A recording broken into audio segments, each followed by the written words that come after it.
You are watching Access LaPorte County Channel 97. Coming up next is the September 2nd meeting for the Michigan City Common Council. You can find more information for this meeting by visiting www.accesslaportecounty.org.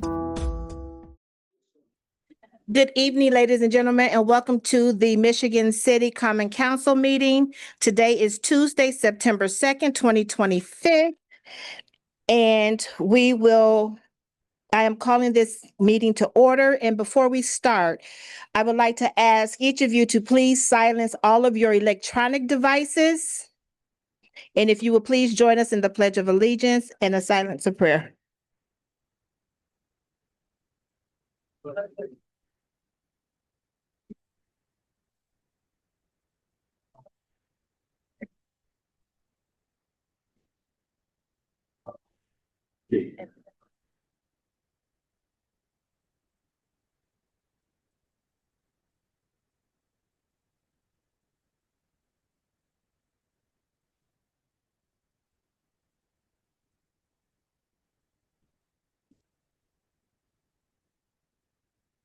Madam Clerk, on roll call, please. Mr. Pietri. Present. Mr. Coulter. Present. Mr. Dabney. Present. Dr. Cora. Present. Ms. Lee. Present. Ms. Moldenauer. Present. Mr. Nelson. Present. Mr. Preselinski. Present. And Ms. Tillman. Present. We have 9 present and no one absent. Approval of minutes, regular council hybrid Zoom, August 19th, 2025. I believe that all council members have received those minutes. Are there any corrections or changes? If not, may I entertain a motion to approve? Motion to approve. Support. A motion by Councilman Preselinski, a second by Councilman Dabney. Madam Clerk, on the vote, please. Mr. Dabney. Aye. Dr. Cora. Aye. Ms. Lee. Aye. Ms. Moldenauer.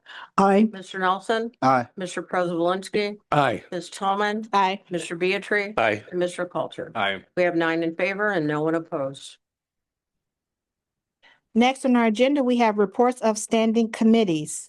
Are there any reports from standing committees? Are there any reports from standing committees? There are no reports. Next on our agenda, we have the Finance Committee meeting. The Michigan City Finance Committee meeting met on September 2nd, 2025. A quorum was present.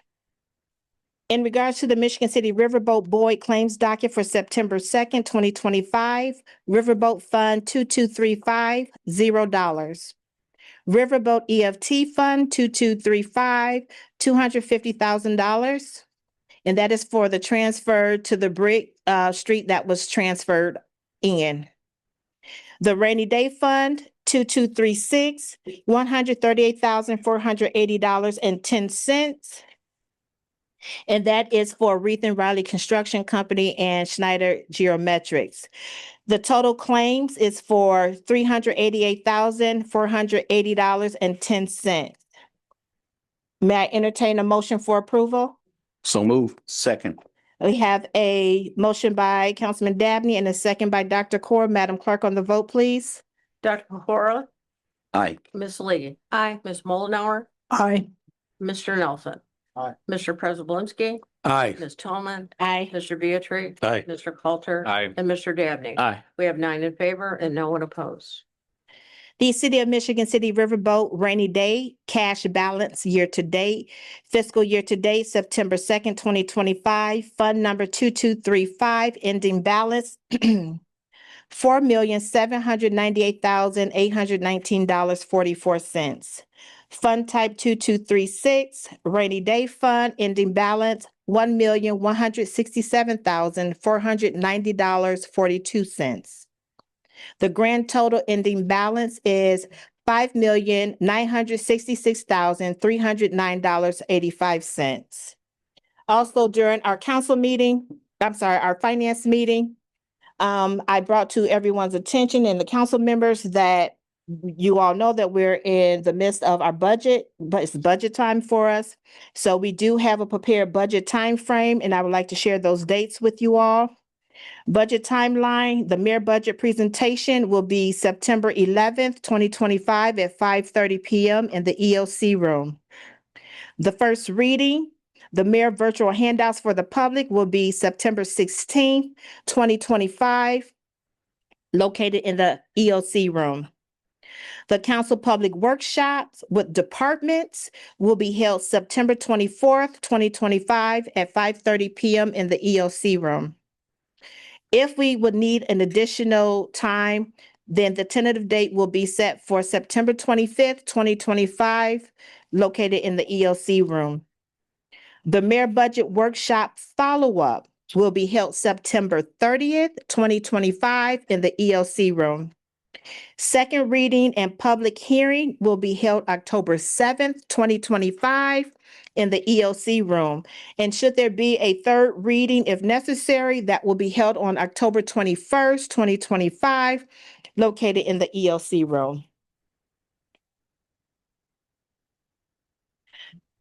Next on our agenda, oops, sorry about that.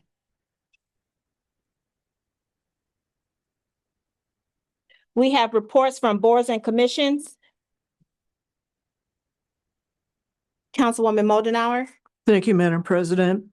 My reports come from the Michigan City Sustainability Commission, and 3 sustainability commissioners will be attending the Climate Leadership Summit 10 in Indianapolis on Friday. Beverly McMartin, Julie Smith, and myself will be there. It was at this Climate Leadership Summit 3 in 2018, which inspired 8 people to write an ordinance establishing our Sustainability Commission. So we have a historical footprint with this particular summit. Also, we're kicking off Recycle Smart, Do Your Part campaign. And this is going to be happening at Northwest Indiana Green Drinks this Thursday at 6:30 p.m. via Save the Dunes Facebook Live or Zoom. If you'd like a Zoom link, you can get that from that's EM at savedunes.org. This is being sponsored by the City of Michigan City, Michigan City Refuge Department, and Michigan City Sustainability Commission. I invite all of you to attend. Sacha Guy Burns will be giving a very expanded version of what she came to the city council and did it in a very brief 10 to 15 minutes regarding what's recyclable, what's not recyclable, how can we get more things into the recycling center so they can be used to make new materials, and also we're really trying to cut down on the amount of trash that's going to the landfill because that's costing our city thousands of dollars every year that we can save.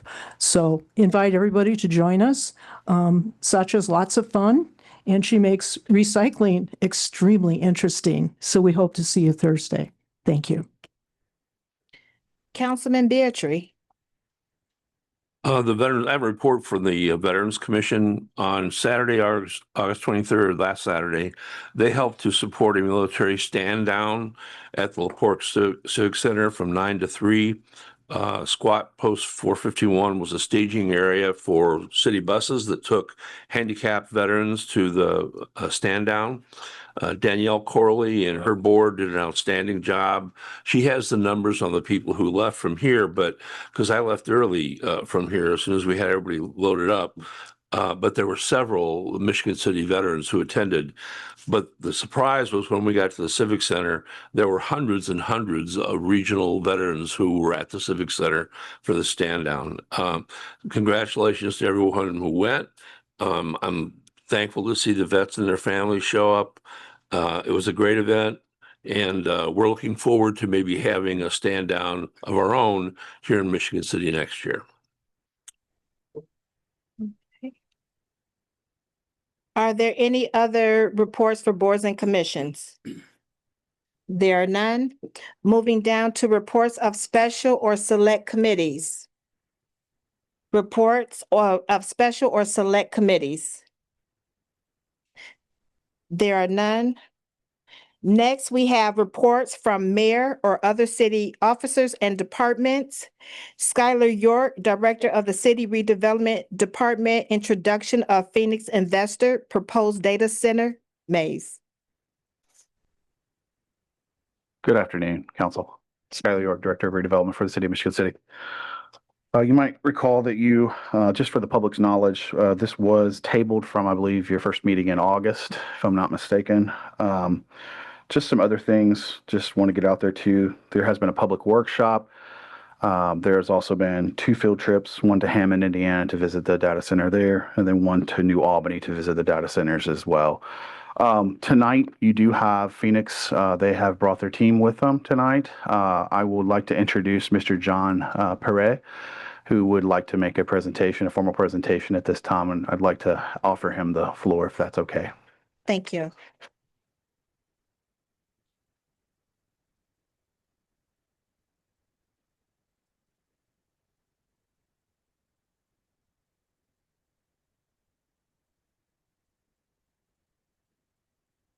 All good.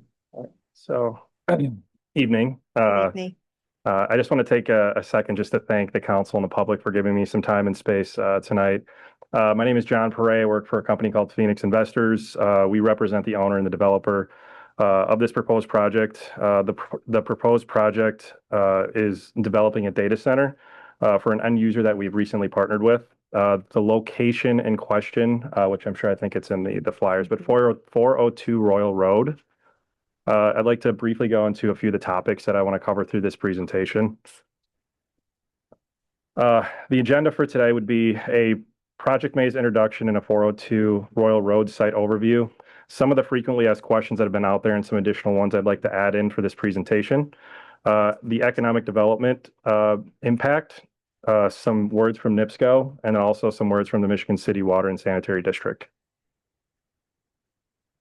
So I'd like to start off by saying I know there's a lot of misinformation out there about this project and a lot of skepticism about who the end user is. What I can state at this moment about the end user is it's not Elon Musk, but it is a US-based global 50 company in the data center world.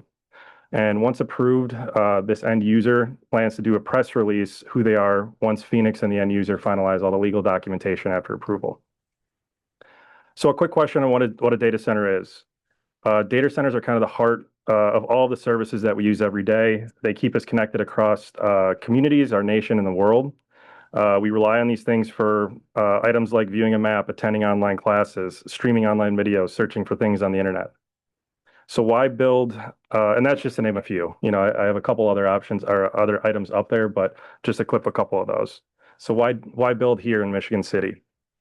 We're able to adaptively reuse an existing or former industrial plant. We're adjacent to utility scale infrastructure. It's disaster safe, and it's a very business friendly and pro-development climate here. I know it's a little hard to see, but there's a couple images there of some of the old, I would say, drone images of the facility, along with some images that gave it a little bit of a view of what we were basically as we were going through our renovation project when we first acquired the building. So Phoenix acquired the property in late 2022. I'm sure a lot of people locally know it as the old Federal Mogul building. The site sat vacant for over 15 years, and Phoenix did purchase this as a part of a portfolio with a sister plant that's in St. Louis, which we're currently under the renovation on as well. It was built in the 1960s and is zoned M1, and that allows a data center usage, which has been, discussed with the city.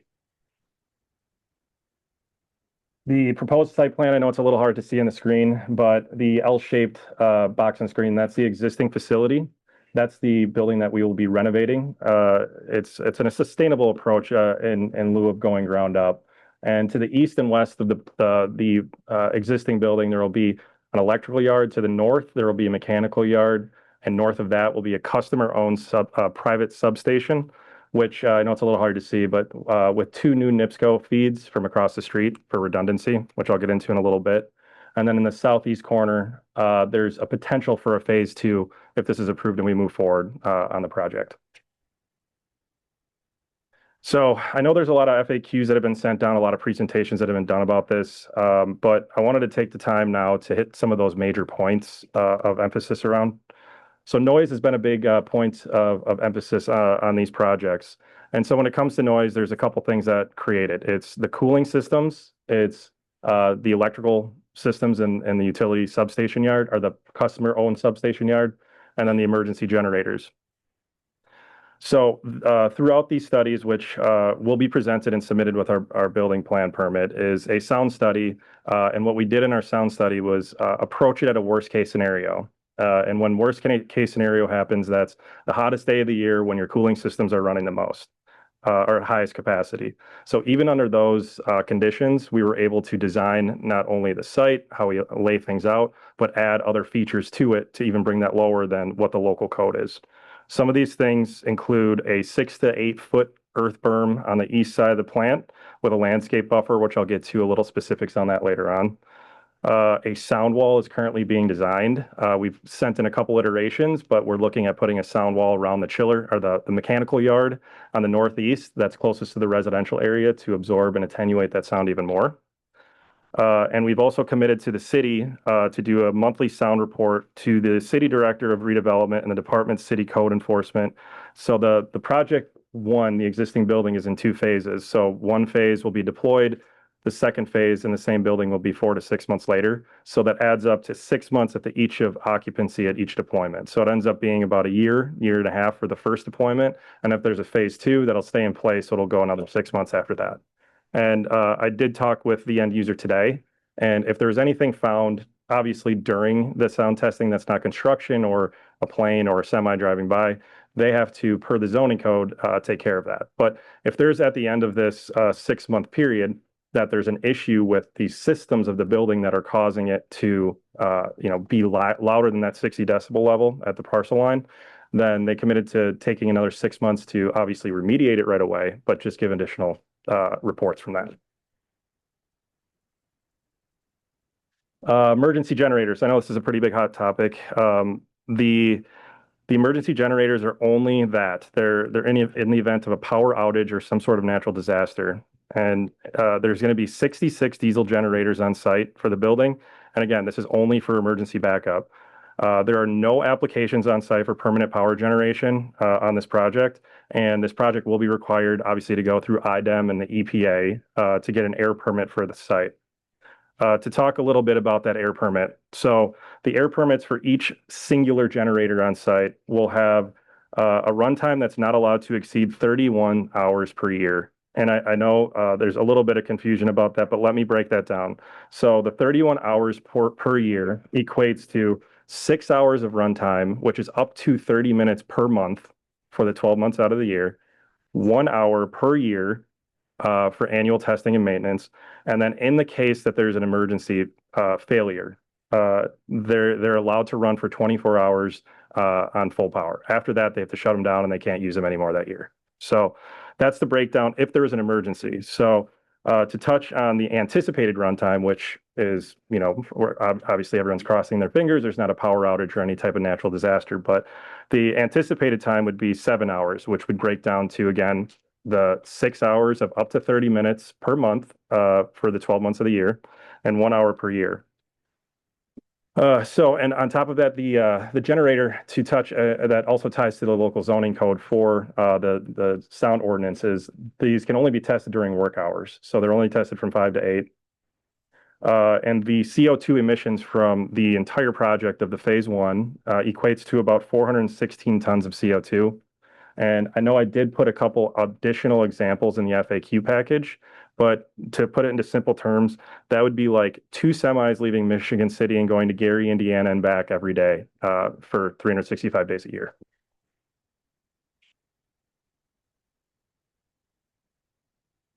Some of the environmental considerations I know that had come up about electromagnetic fields or radiation. Data centers can emit low levels of non-ionizing electromagnetic radiation. This differs from the harmful radiation that most people associate the term radiation with, such as X-rays or gamma rays. Some forms of these non-ionizing electromagnetic radiation includes radio waves, infrared heat, and visible light. This type of exposure is no different from being in an office full of desktop computers or networking switches, and it's not unusual or dangerous. And to kind of take that a step further, I mean, the end user that is going to be operating in this site is going to have a full staff that's working directly next to these servers and equipment 24, probably 7 for their operation. So not only do they not want to harm their employees, but obviously they want to be good neighbors and would never even think about harming, the area around it. the site lighting. I mentioned in a previous presentation in FAQ that we have, as a part of our building permit plan package, we have licensed electrical engineers who do an extensive photometric study of the site to make sure that we're at or below all of the foot candle levels required for the zoning code.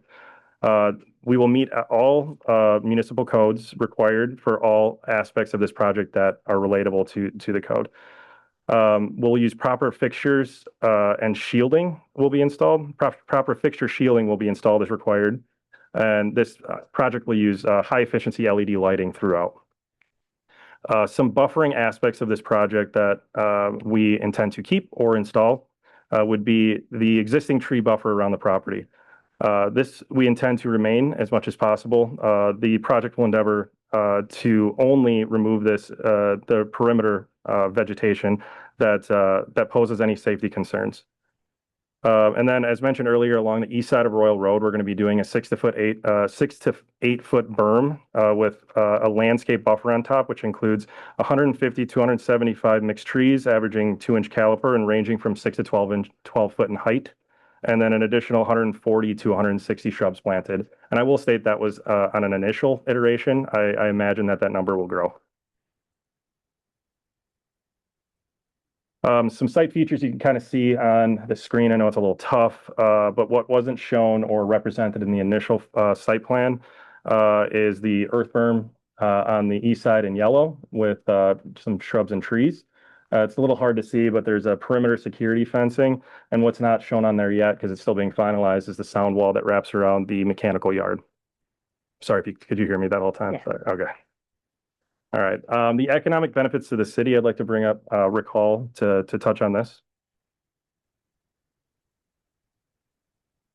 Thanks, John. My name's Rick Hall. I'm from the law firm of Barnes and Thornburg, and we represent the end user. And I wanted to just touch briefly on some of the economic development of benefits that would come from this project. As you know, when there's a large investment in the community, that creates assessed value that can provide tax rate relief. But that doesn't necessarily generate new dollars for the city that can be used to accomplish other good things. And in this case, we've had discussions with the city attorney and have worked out a taxpayer agreement where the company would provide cash to the city that could be used for general purposes of the city, however it sees fit. And that would come in the form of a $5.5 million payment that would come within 90 days of the certificate of occupancy. That would go to the city. There'd also be $1 million that would go to the Economic Development Corporation. And then there'd be $1 million or $100,000 that could go to the city for work on its sewer utility. So together, that's $6.1 million that would come to the city within 90 days of the start of construction. So when you, or 6.6 million, excuse me, 5.5 plus $1 million for the Economic Development Corporation and $100,000 for the sewers. Then for the next 39 years, the city will make the company will make a $500,000 payment to the city. So when you add all that together, the $500,000 for 39 years and the payments up front, that's a total of $26.1 million in cash that the company will provide to the city that can be used for governmental purposes, which we know is particularly valuable in the current climate with the recent legislation. Once the abatements roll off, then of course the company will pay taxes, contribute to the assessed value, and we believe that this will also be a generator of other economic development within the community through the construction jobs and other money that's spent here in Michigan City. So thank you for your consideration. Did you touch on the tax side of things too? I can touch on it. Yeah. Okay. To put that in perspective. Yeah. Yeah, absolutely. Yeah. And to touch kind of on that's kind of the financial incentive or aspect of this. I wanted to kind of talk to you a little bit about the property taxes. So currently, the property as it sits pays about 22,000 per year in taxes, today. And with kind of the split with LaPorte County, it ends up being, $11,000 back to the city of Michigan City. And at year one with this project in place, that bumps up to $926,000. And, that's 40, and then, you split that in half with LaPorte and how it gets shaken out, but that ends up being, roughly 92 or 42 times more than what the building is providing right now. And then, you flip that to years 11 through 40, and you're jumping up to $1.5 million on property taxes for a building right now that has been sitting vacant for 15 to 20 years. That's paying $22,000 in $22,000 in taxes. So I just wanted to kind of, reiterate that a little bit. But along with that, the infrastructure and products that this and services that this end user provides helps grow businesses and careers. I don't know if you touched on that, but sorry about that. And then I'll jump to, thank you. Additional economic benefit to the city. Obviously, there's going to be a lot of jobs created in the 500 to 800 realm, construction job realm. And once the facility is operational, there's going to be 30 high-skilled individuals, but that does not include support staff, facility maintenance, et cetera. As of today, I know we've been waiting for this project to be realized as far as the union involvement, and I will state that today we have 8 local unions on site or committed at this point. And as this job gets realized, we have had other conversations with other unions, but I've expressed that once this becomes realized, I would love to see about additional involvement through a bidding process, which we will be doing after this gets realized.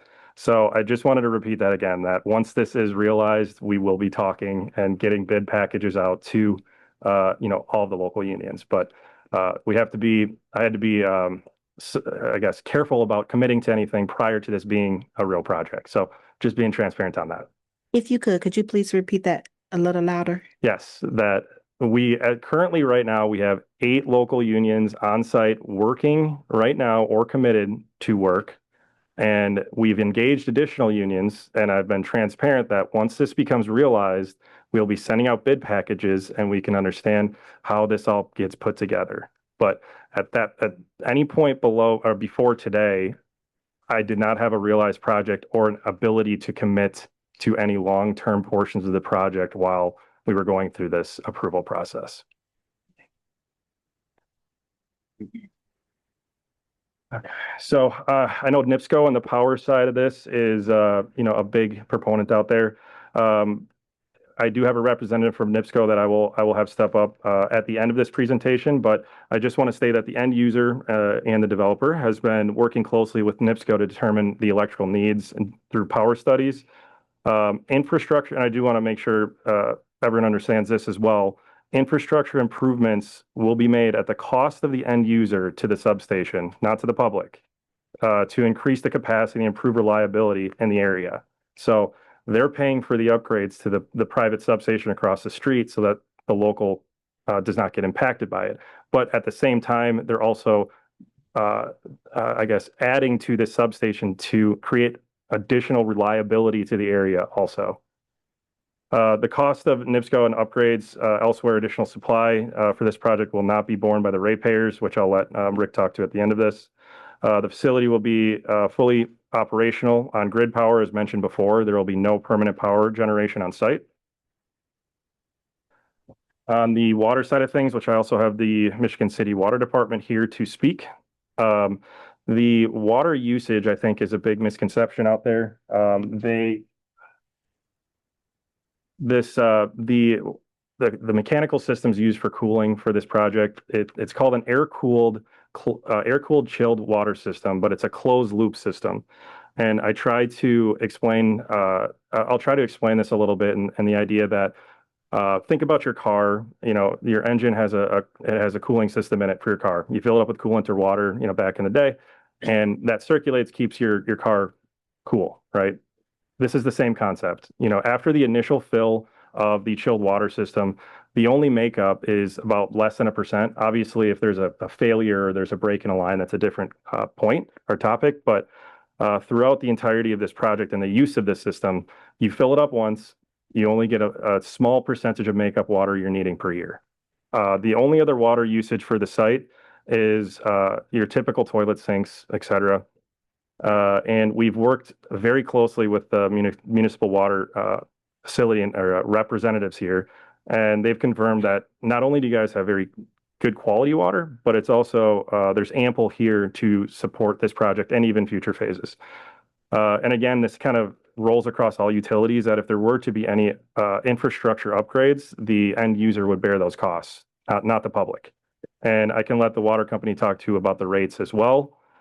And then the last point, or the last topic I have here would be the sanitary side of things.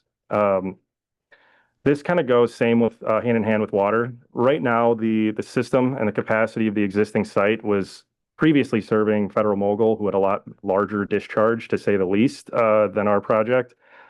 Other than the rare occasion, if there were a failure in the chilled water system, we have designed drain points to slowly drain to the sanitary district, which goes to your wastewater treatment plant in a slow, controlled manner. But other than that, the only thing that will be discharged would be your sinks, toilets, et cetera. So there's really no discharge or from the site, and there's really not a large water pull other than the initial fill.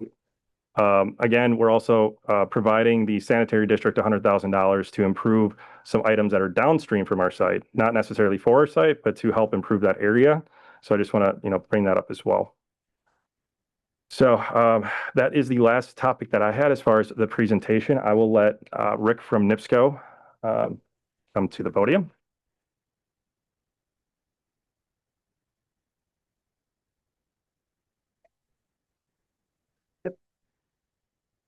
Good evening, council members. Good Rick Kalinsky, Director of Economic Development and Public Affairs for NIPSCO. Here on behalf of the petitioner asking us to state some comments on behalf of the utility. As it relates to serving this site, I think it was discussed, our engineers have reviewed it. It's a great site for this type of power. There is an existing substation that allows us to meet the power needs of a development like this. A lot of misinformation, I think, is out there about how it may impact our reliability in our rates, and I want to clarify that tonight. The model that we have to service data centers will not impact or affect our rates of the utility customers. And the reason is because we are proposing a generation company that will be. Can you speak a little louder into the mic, please? I will do my best. Thank you. We are proposing a generation company that will protect existing utility customers. You're going to hear that theme a lot. Any type of new investment that we are going to take on in the large load space, we will not move forward with the transmission, and not only the transmission, but the generation assets that we need to procure to be able to meet customer needs. And we will make sure that the customers coming in, and only that customer, will bear that expense. These costs will not be passed on, and we will have them completely under what would be considered a generation company.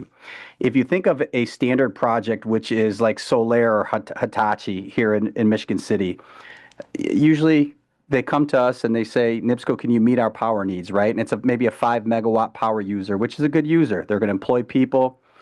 This is a completely different world. At that point, we would run distribution, transmission lines, and it would be a few $1 million maybe to service that company, and we have the capacity to service.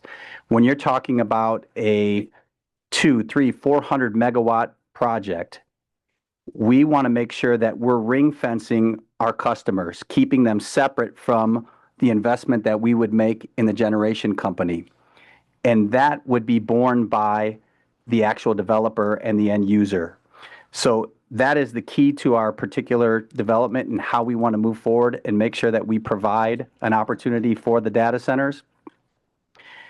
We are excited about the economic development opportunities that data centers can bring to Northern Indiana, and we are in support of the large load customers, but we want to make sure, again, we will not move forward with the data center unless we can protect our existing customers, their rates and reliability, extremely important.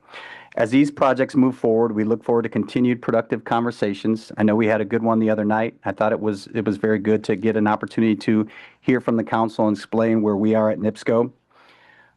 Again, we will not compromise our reliability or affordability.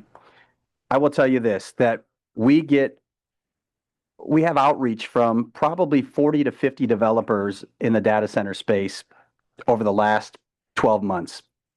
And many of them come to the table and they ask for studies. They want to know if we can meet their needs. A lot of them want to go out and they want the study to say, hey, we can meet your needs from a power standpoint. So they can then go out and try to market to different developers. Phoenix Investors, who's here tonight, I believe making the petition, I believe it's Phoenix Investors. They would come to us for a 12-month period asking, we want to study. We'd like to talk about contracts. We would like to talk about rates. And what we kept coming back to them and saying is, bring us an end user, a qualified end user that will actually be the procurer of energy, who will actually sign on for the energy, right? It's not the developer who's going to sign on to pay the energy bill.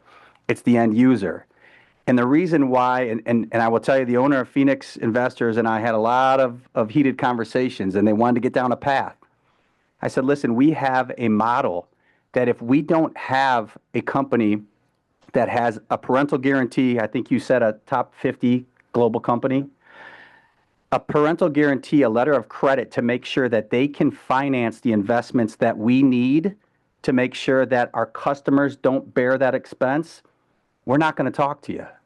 And I will stand here to tell you that we are talking to an end user that is very, very capable. Everybody in this room knows who that, you're familiar with that company. Let's just say that, right? And I know there's a lot of NDAs and we can't speak about that. It's not our position to speak about that. But you have an awesome opportunity here with a very capable team, I think, that could pull this off. We're in a position as a utility where we can service them, and it'll be positive for Northwest Indiana, Michigan City, and it will not impact our customers. Thank you. So the last individual I know, I'm putting him on the spot here, Chris Johnson from the municipal water facility.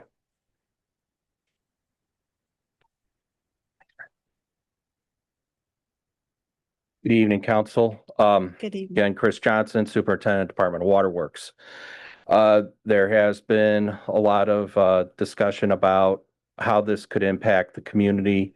Of course, there's a lot of concerns because there are places where data centers use large amounts of water. Cooling systems can be heavy water users. In this particular case, I was actually a little disappointed that we weren't going to be able to sell more water, but because we have a large, we currently put out about 9 million gallons a year, or 9 million gallons a day as our maximum. So we can produce about 20 million a day. So we have a lot of capacity left. Plus our facility has additional capacity that we can make use of if we needed to. This particular project, when I was presented with what the daily maximum was, I looked at it based on where we are today. I know there had been some concerns with the recent announcement that the prison isn't going to be shutting down anytime soon.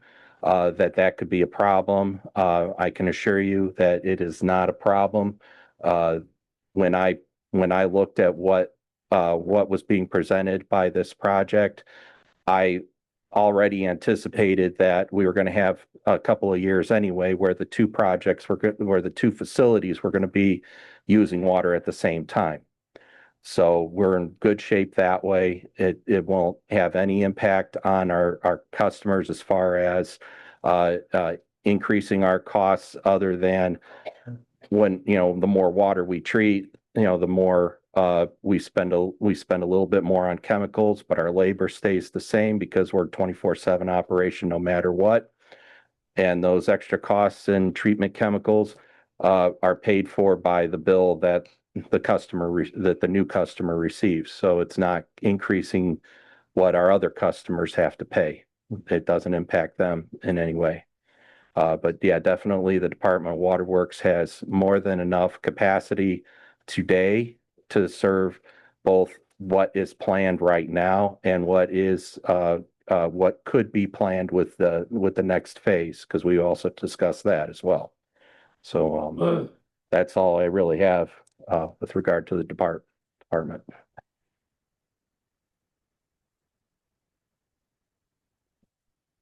Pretty much it for, Skylar, come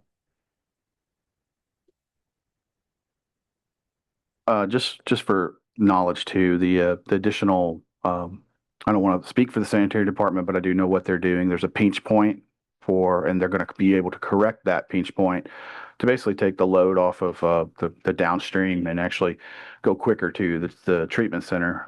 So it will be advantageous to do this, basically connecting two manholes together.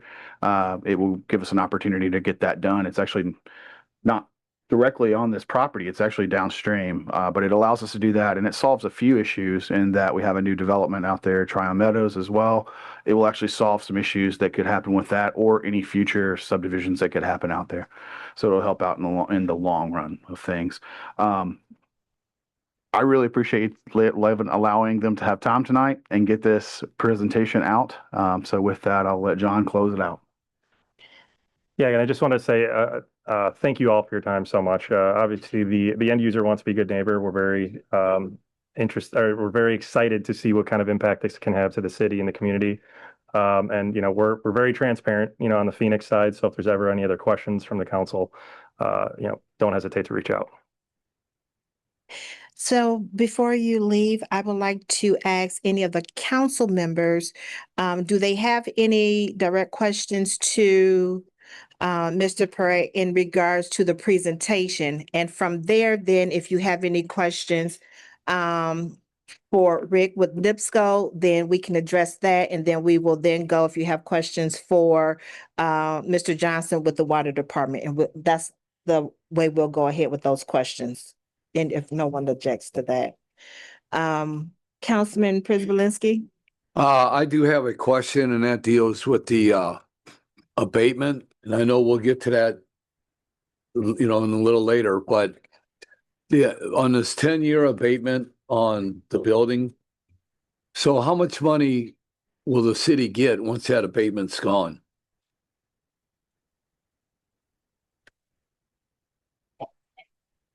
So, and these numbers come from your financial advisor, Dan Bowditch. I don't know if Dan's here. Dan, come up. Good question. But we're showing $1.5 million a year. $1.5 million a year once the abatement's done with? Yes. Okay.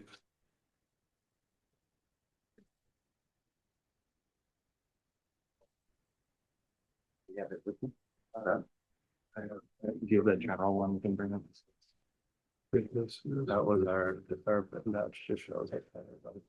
So upon calculation, after the real property deduction for real improvements and the vacant building deduction, and that rolls off, the estimated amount of taxes paid would be, I'll start over.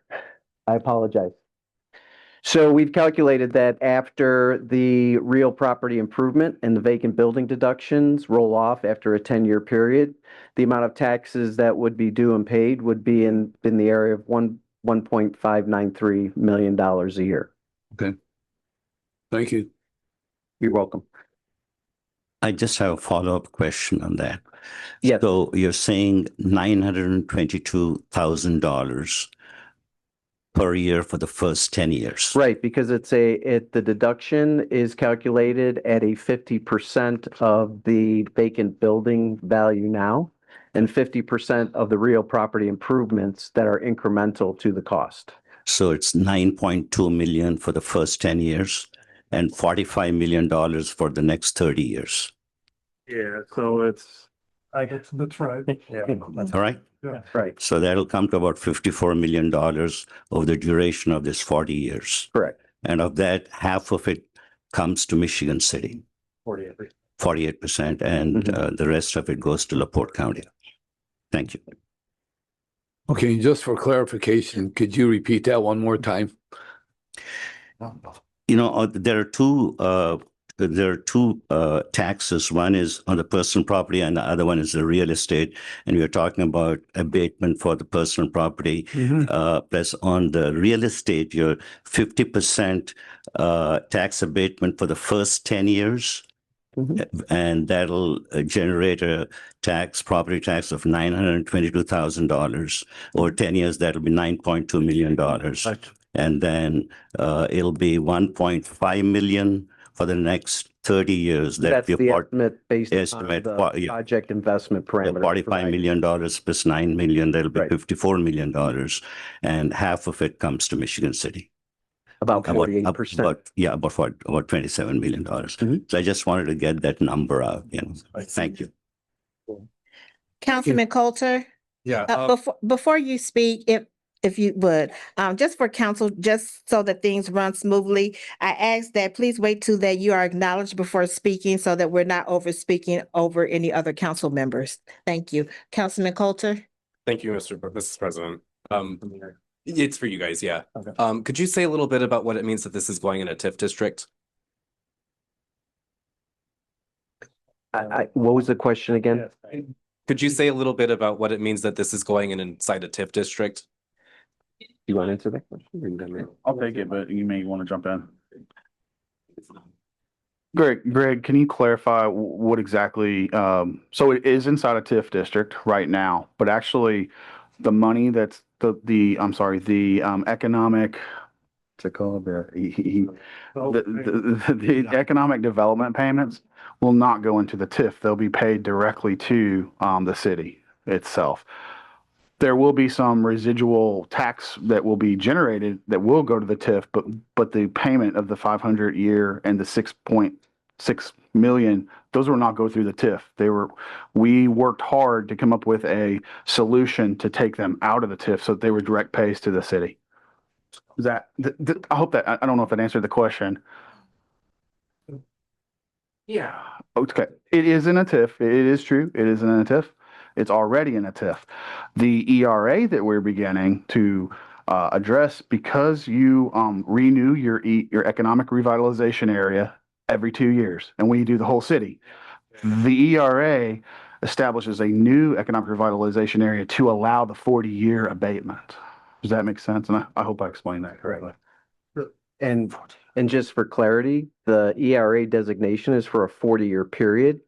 That means that it qualifies a business within that district to submit a Form SB1, whether it's personal property, real property, or vacant building deduction. You're still limited to a 10-year abatement, at least at this time by state legislation. But that allows, as new buildings come on, they can come before you and request additional buildings for a tax abatement or an ERA deduction. I would also just, if I can add just a couple. Also, Councilman Coulter, we will not, the ERA, just because we're doing the designation, it's already in a TIF. We're not going to create a new TIF there. They're not asking for anything from the TIF, and we're not using anything from the TIF. This is all on them right now, other than the payments to the city. Councilwoman Moldenauer? Thank you, Madam President. I'm still concerned that this data center is within a 2-mile radius of 2 learning institutions, one being Krieger Middle School and the other being the Paladin Head Start program. Everything that I've read and all the research I've done has indicated that these data centers should be more than 2 miles away from institutions of learning. So I'm speaking out of concern for our children at both of these learning institutions. And what impact that could potentially have on their learning, because these are 2 vulnerable populations that study at both of these schools. Yeah, understood. I mean, I went over the EMF and the sound aspects. Was there anything else that you were referring to, or a study that you could point me to? Well, it's mostly the inaudible sound, the constant humming is what I've read most about, and that most data centers don't monitor that and don't pay too much attention to it. Mm-hmm. And it's those low frequency noises that can interrupt brain waves and ability to study and learning. So that's what I'm really concerned about. Understood. Yeah. I mean, was that a question on what we were going to do, or? Yeah, that is a question. Okay. Well, I mean, we've abided by all sound and local municipal decibel levels. So that's what, you know, if there's other information out there, we're definitely into looking into it, but we've abided by every local zoning code ordinance that's out there. Yeah, so this is sort of one of those gray areas because we don't have an ordinance for this particular issue. Understood. Yeah. Are there any more? Dr. Cora? Yeah, Madam President, I have a question for the representative from NIPSCO. Here. Let's tell.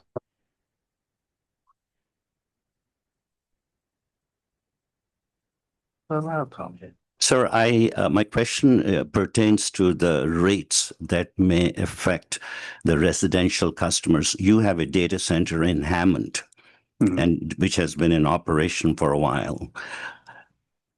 Has that affected the rates for the residential customers in the city of Hammond? It has not. What that data center is a very, very, very small data center.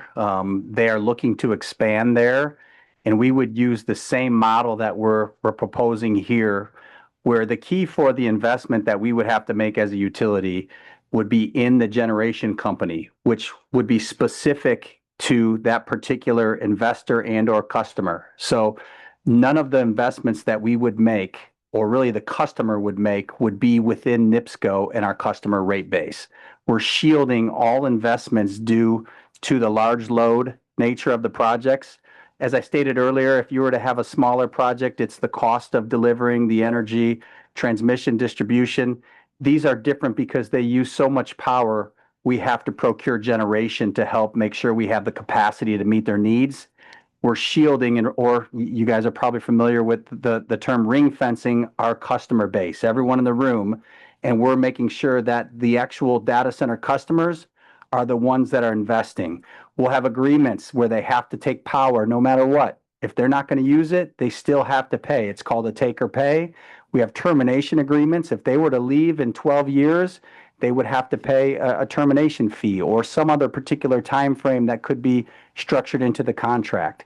So we're putting in all the protections that we can through the contract to make sure our customers would not bear that cost. Thank you. Councilman Nelson? I'm gonna be all over the place. NIPSCO, correct? When it comes to the plant being decommissioned with the data center being in place, does this prolong that or extend that in any degree? You're talking the Michigan City coal plant? Correct. Yes, we still have plans as of today to retire that plant in 2028. This would have no impact on the data center. Okay. Okay, for this gentleman, John, correct? Yes, sir. As far as worst case scenarios and emergency plans, do y'all have any in place? As far as worst case scenarios or emergency plans, do y'all have any in place? Are we talking life safety plan? Or are you talking evacuation plan? Contingency, something set on fire. Yes, of course. Yeah, flooding, yep. Whatever have you. Do you have any emergency plans? Yes, and that will all be included. The life safety plan will be included. We have spill prevention on the only thing there that has diesel. We have controlled drainage points for the chilled water system.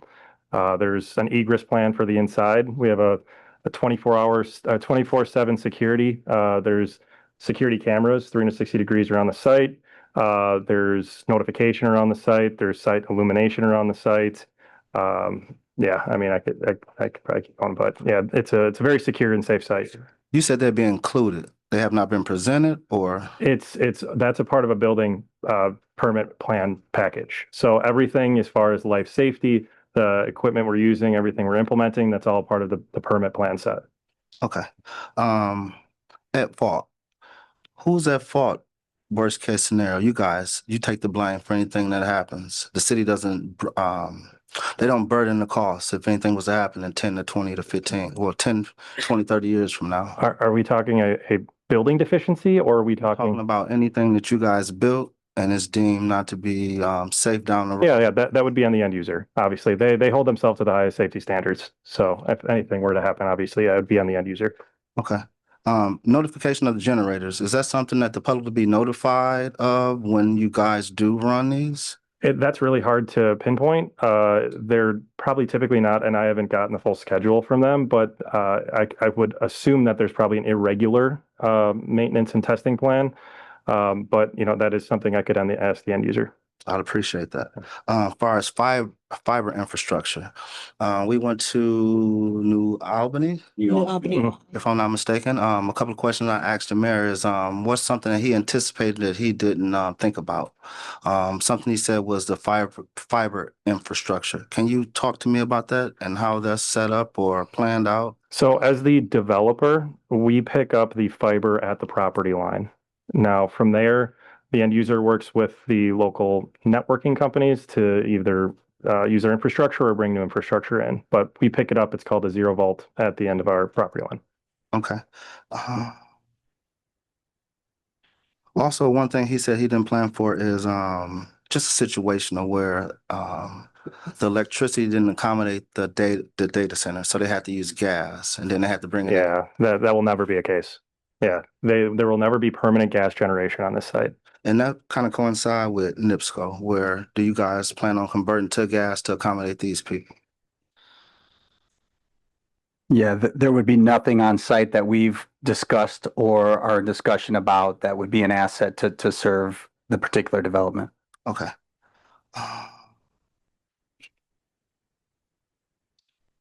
Okay, far as extended studies, considering data centers are so new and early in the game, do you guys plan on continuing studies beyond, well, does the end user plan to continue any studies to kind of gauge the effects it has on the neighborhood? Yes, they have a sustainability aspect to their company, and upon approval and announcement in the future, the end users team will be touching base with you guys directly on some of those items.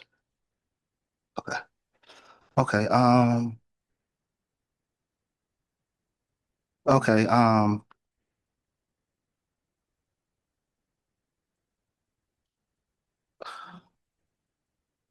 Can you give me your name again? Rick Hall from Barnes and Thornburg. Okay, Rick. What tax cuts have you guys received from the state for this data center? The state has approved a sales and use tax exemption. Okay. One thing you spoke on is how much we stand to make on this deal as far as Michigan City. How much do y'all stand to save? I don't have that number with me. Dan may have that, but it's Dan here? It's a significant number, but Dan here? Dan Bowditch. Do you know the total savings number? Spoke on how much we are how much I could save. Number also. Sorry.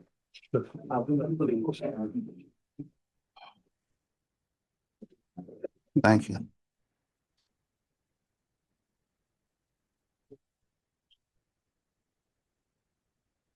He's pulling that number up for you right now. Meantime, water department guy, where is he at? Chris. Chris.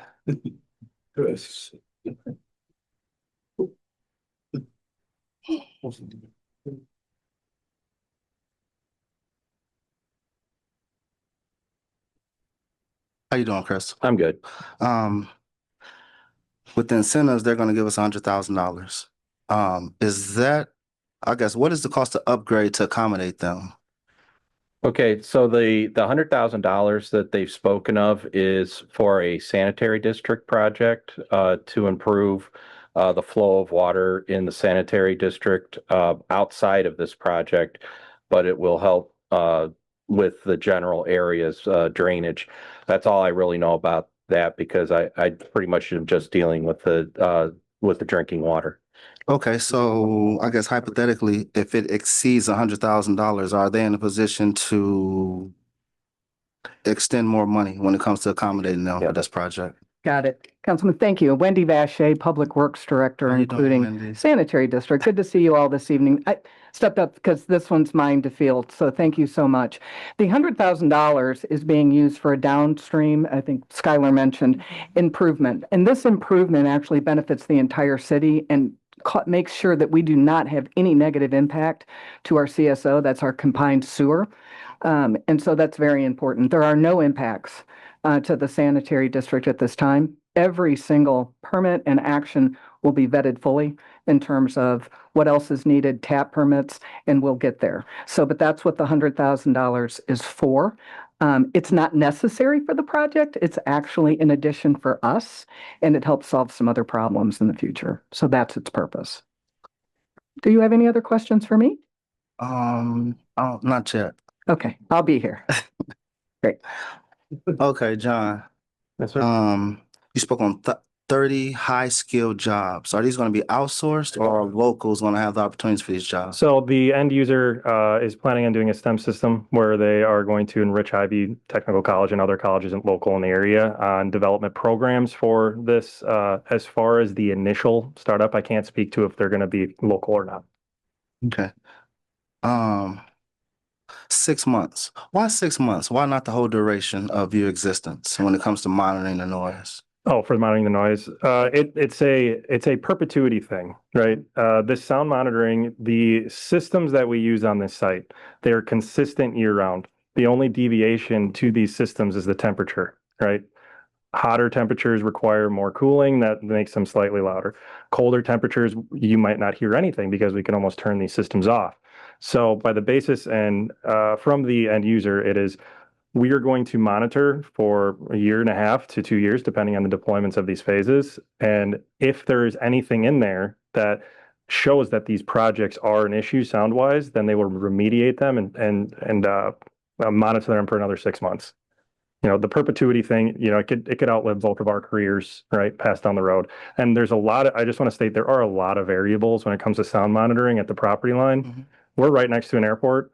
Our site is surrounded by 2 railroad tracks that are active. We have semi trucks going by all the time.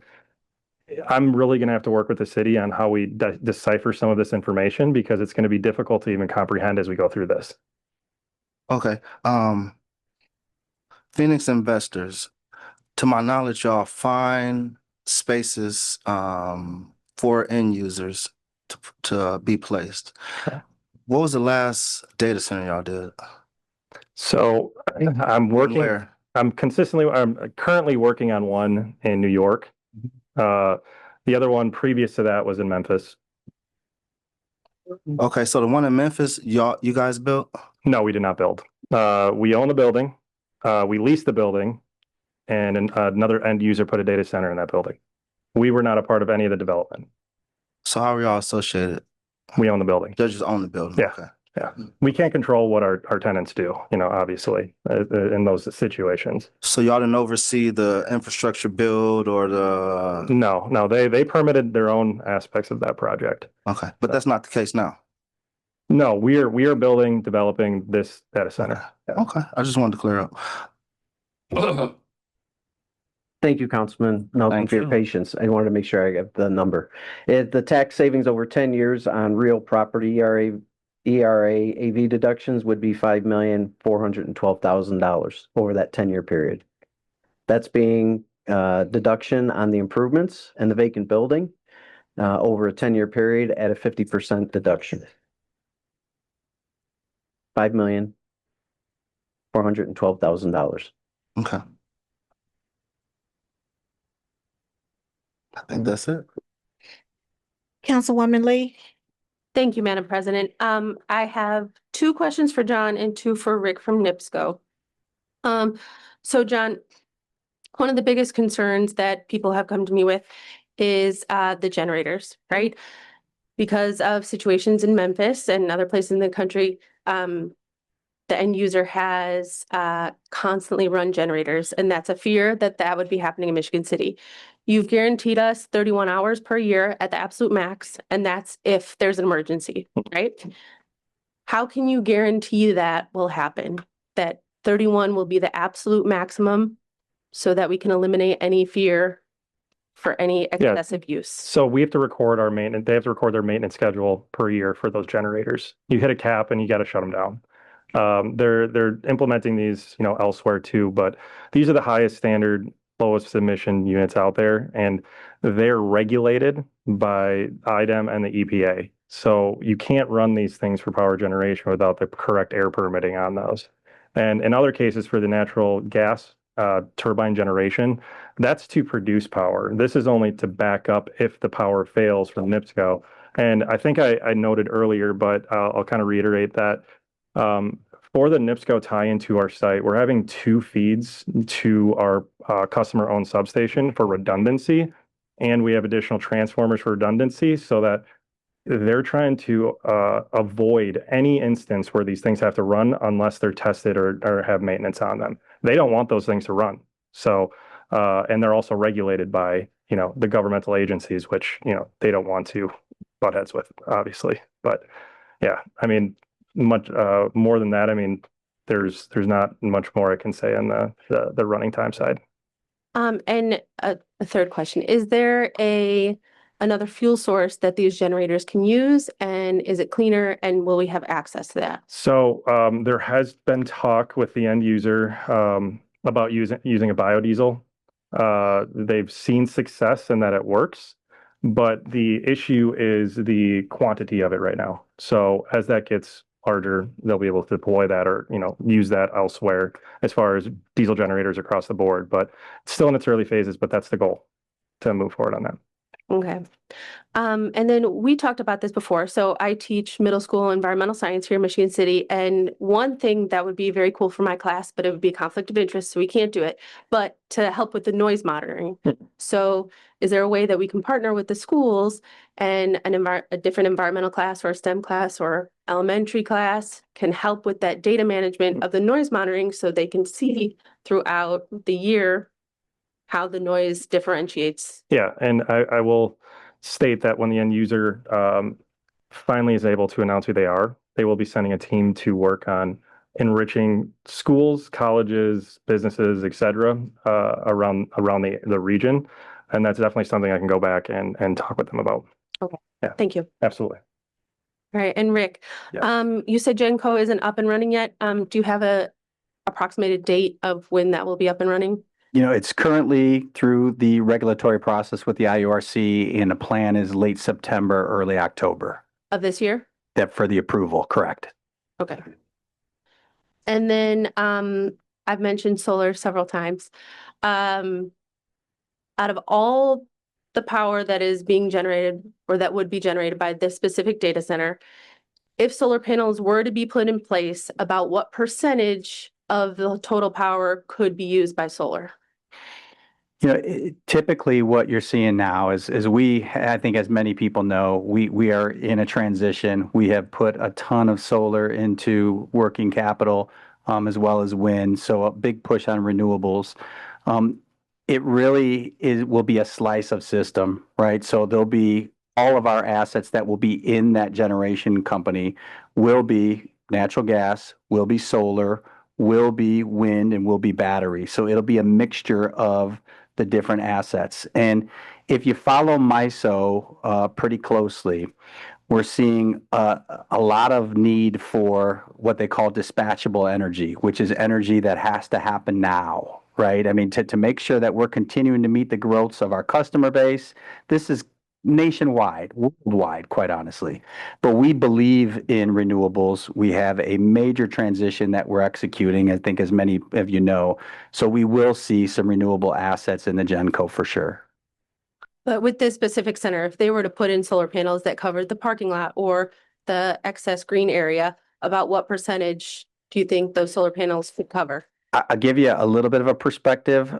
To create 200 megawatts, you need somewhere near maybe about 1,500 to 2,000 acres of property for solar, and that's rough estimates. I'm not sure of the available acreage there, but it would be a very small amount of opportunity to help supplement the power needed for the data center. Okay. Hopefully that's making sense. Yes, that's okay. helpful. Thank you. Yep.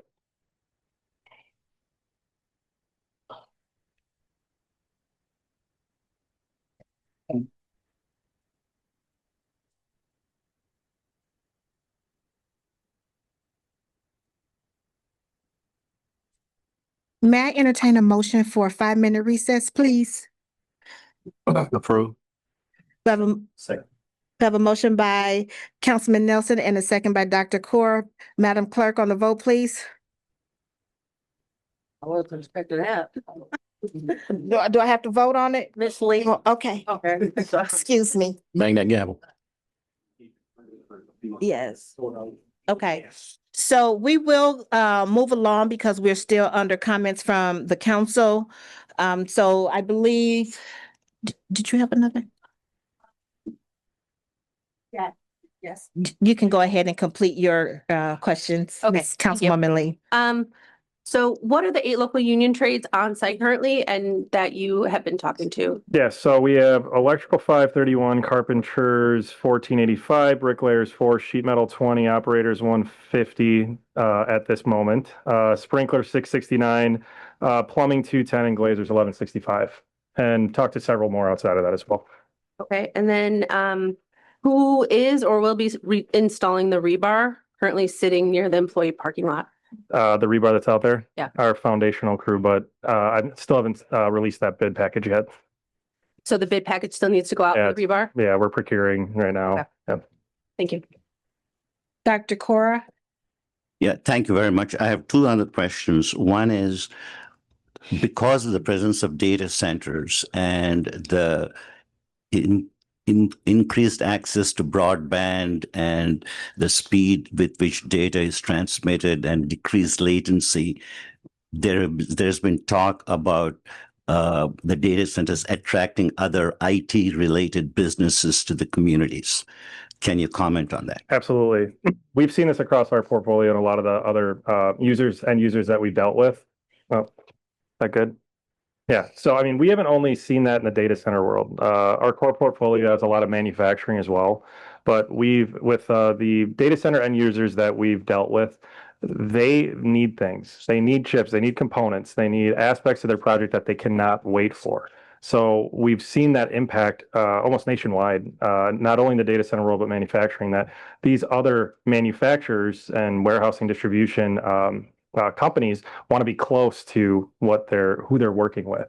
So yes, you definitely see an impact of additional companies that want to support these larger high-tech data centers, and also some of the manufacturers that we've dealt with in the past. And the other question was your end user. In some of the other communities, the end users have partnered with the school systems to improve STEM education to prepare the kids for the jobs of the future. Have you seen that in your experience? Yes, and I know some of the council members have been able to hear this kind of directly, but the end user has a team that they put together, and they've already researched into Michigan City some of the things that they may need, not only educational-wise, but infrastructure-wise, in different aspects. So they'll be deploying multiple members of their team to come and figure out what the best fit is, especially in school programs. You know, they want these schools to train and develop younger individuals who are interested in this aspect. But it's a highly specialized career choice. So they definitely get installed in the school systems. Thank you very much. Yeah. Madam President? Councilman Nelson. I just got a couple. Had it Are you up? right on. It's fine. Councilman Nelson. Yeah, I got a question. Go ahead. You can go. Okay. The amount of workers that you have on the job site now, how many of them are union workers? I don't know that number, but I would say there's 0. No, there's 8 unions working on site, so it's definitely not 0. But I don't know the number off the top of my head, but I can tell you that 2 of the divisions that are working through the job in the entirety on the plumbing and fire suppression side, they'll be on site soon. This job kind of breeds, right? Not all unions and all aspects are going to be working on the job at the same time. But in the near future, when I'm doing the fire suppression and plumbing, it's going to be more union heavy than non-union heavy. So that's the answer I can give you for now. Okay, so is your commitment to hire a union first? So once the project is realized and this gets approved, I've engaged with the unions and said that, yes, I will be sending out bids for making sure, I guess I would say, setting up bid packages and understanding their capacity, the pricing and availability. Those are the three big things that we're going to be looking for across all the bid packages we're sending out. Okay. But again, my question, are you going to look at hiring union first? As mentioned, I will be providing bid packages that we need to look at the cost, availability, and capacity of the unions. But yes, they will be getting a fair shot at bidding the portions of the project that we're sending out. Okay, thank you. Yes. Councilman Nelson. Okay, just to piggyback off what he's saying, unions won't be prioritized. I never said that. Okay. All right. These are NIPSCO and the water department, they're still here? Yeah, NIPSCO's over here. Question.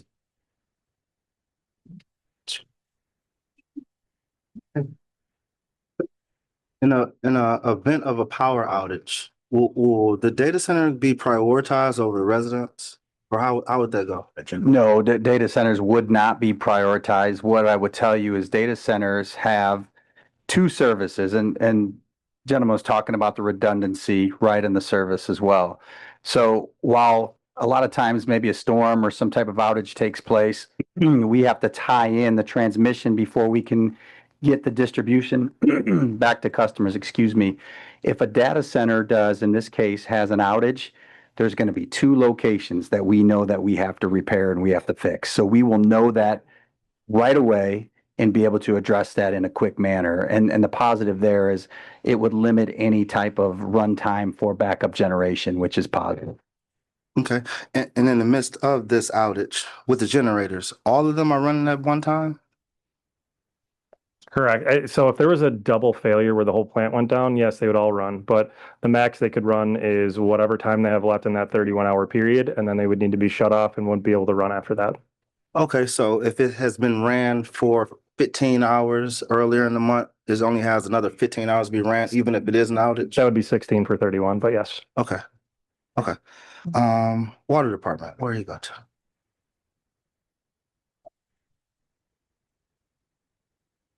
Yeah.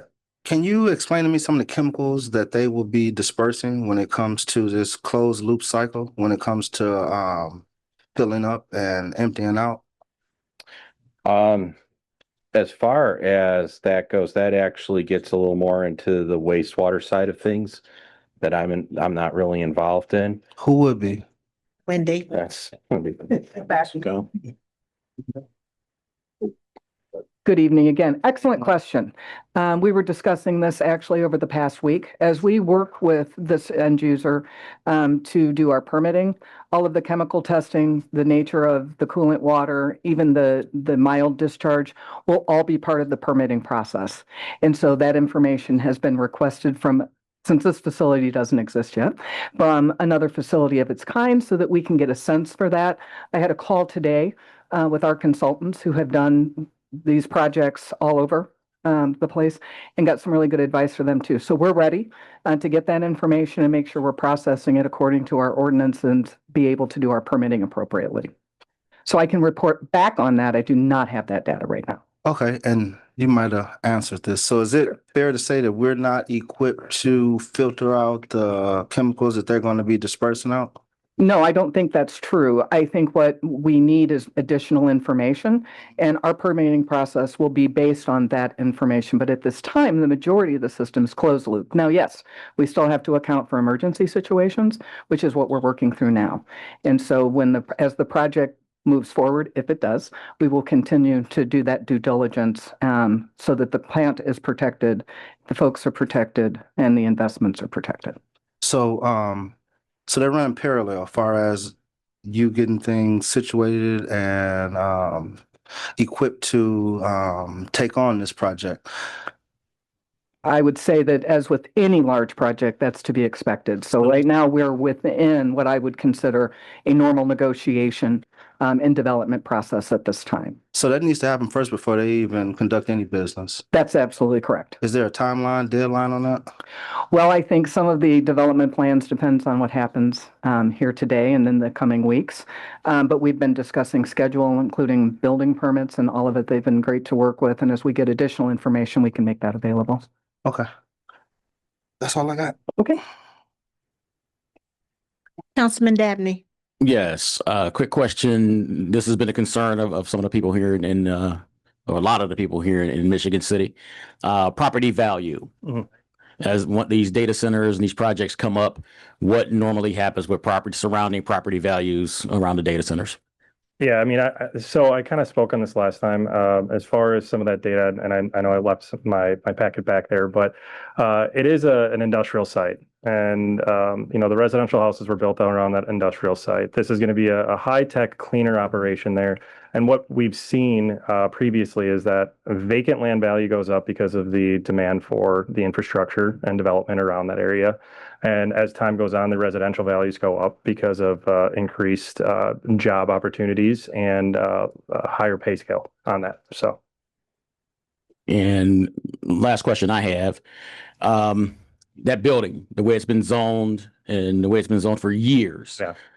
Can you tell some of the other types of businesses and things that could come in there? Yeah.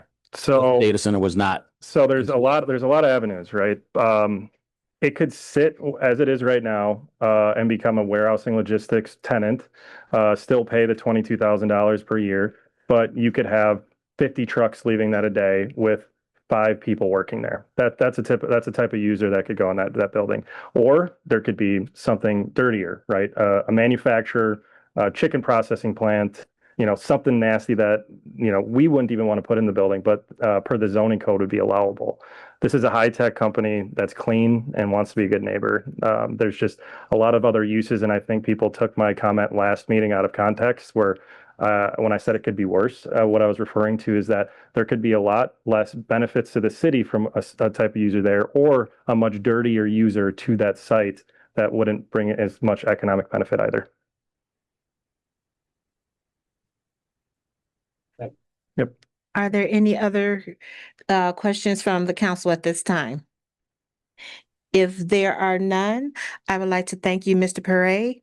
Thank you, Council. Chris, Rick, and all of those that have came and gave us a detailed explanation moving forward to where all the council members, we have received multiple emails. Within those emails, we have received videos, links to do research or to read, to gather additional information from the public.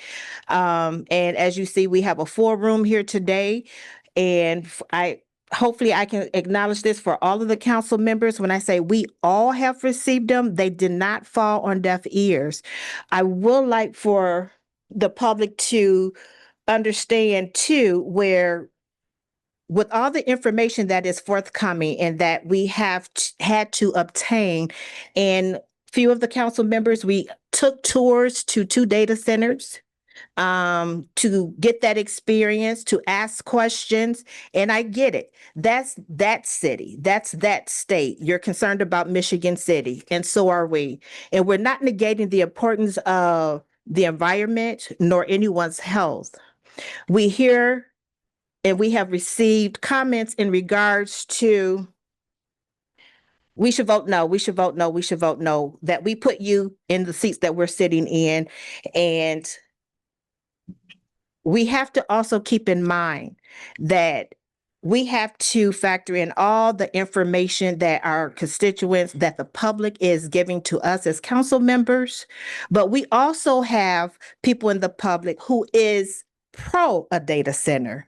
So it's not to negate that one outweighs the other. So we have to make a sound decision in order for us to make the right vote that is based on all the data information, and again, data information that we received from our research, from information that's been shared, in order to make a sound decision on making a vote for this evening on the 4 resolutions that is coming up on this agenda.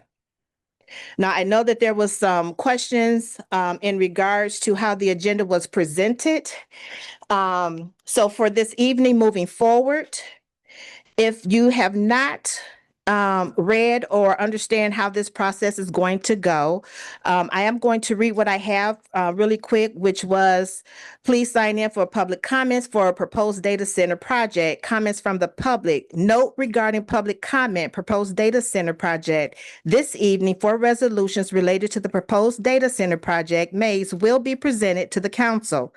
Public comments on all 4 resolutions will be held before all the resolutions have been read. Individuals wishing to speak must sign up in advance.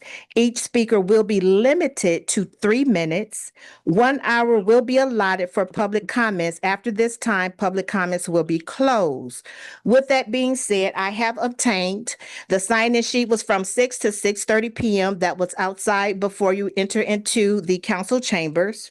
I am going to go accordingly as to how each individual signed in, where you stated your first name, last name, and your address. When you come up to the podium, please state again your first name, last name, and your address. Councilwoman Moldenauer is our parliamentarian, and she will also, as you have seen through our council meetings, we have a timer. This timer, green starts, yellow is getting close, red means stop. With all due respect, when that red light comes on, I don't want her to have to hold this up to flag. It will be sitting right here. So when that light comes on, your time is up.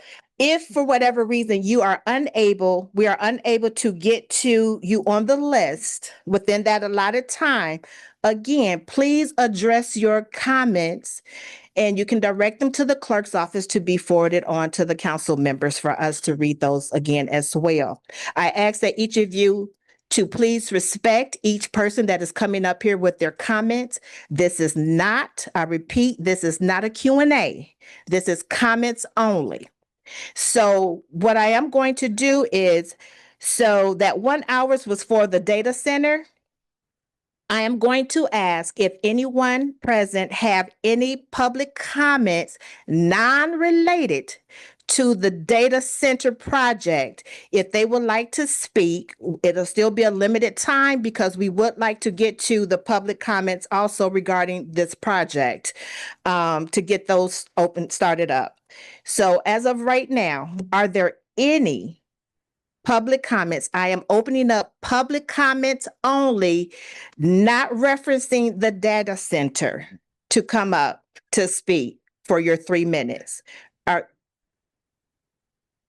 Oh, I went right past that. Point of order on myself. My apologies. Thank you, Councilman Beatrice. Madam Clerk, I should have converted back to the agenda on petitions. I just had this sitting in front of me. Are there any petitions this evening, Madam Clerk? There are no petitions. Madam Clerk, on the communications. There were several correspondence also received in the clerk's office. They are from Minority Health Partners, Ashley Williams, Don Babcock, Nick Summers, St. Andrews Products, Patty Messina, Jeff Bennett, Jesse Baldwin. We also received correspondence on the 25th of August from Scott Meelan regarding the council support to serve on the Michigan City Civil Service Commission. We also received correspondence August 19th from IDEM regarding the receipt of air permit applications. And that's it.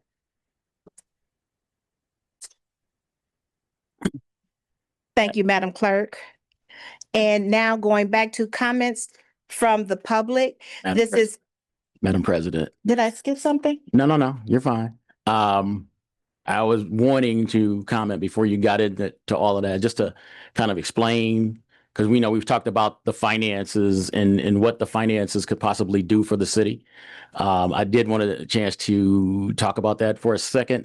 And I was trying to work that in, but you said only questions for our people there. But I did want to talk about the finances and what we're looking forward to, regarding this data center and also with our budget shortages that we're looking at as well.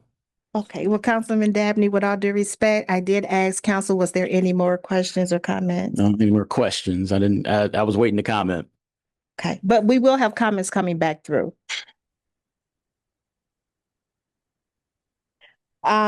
Going back to comments from the public, as I was indicating, what the formality of this process is going to be, which is I am opening up public comments strictly for anything that is not pertaining to the proposed data center project. Are there any public comments? Are there any public comments? Are there any public comments? There are no public comments. Public comments are now closed. We are now starting the opening comments, public comments in regards to the proposed data center, starting with Andrew Skiwat. Good evening, Council. Andy Skiat, 203 East Harrison Street, Michigan City. I'm here tonight to speak on behalf of Project Maze. I am in support of that project. It appears, obviously by the crowd, that there is some remonstration here against the project.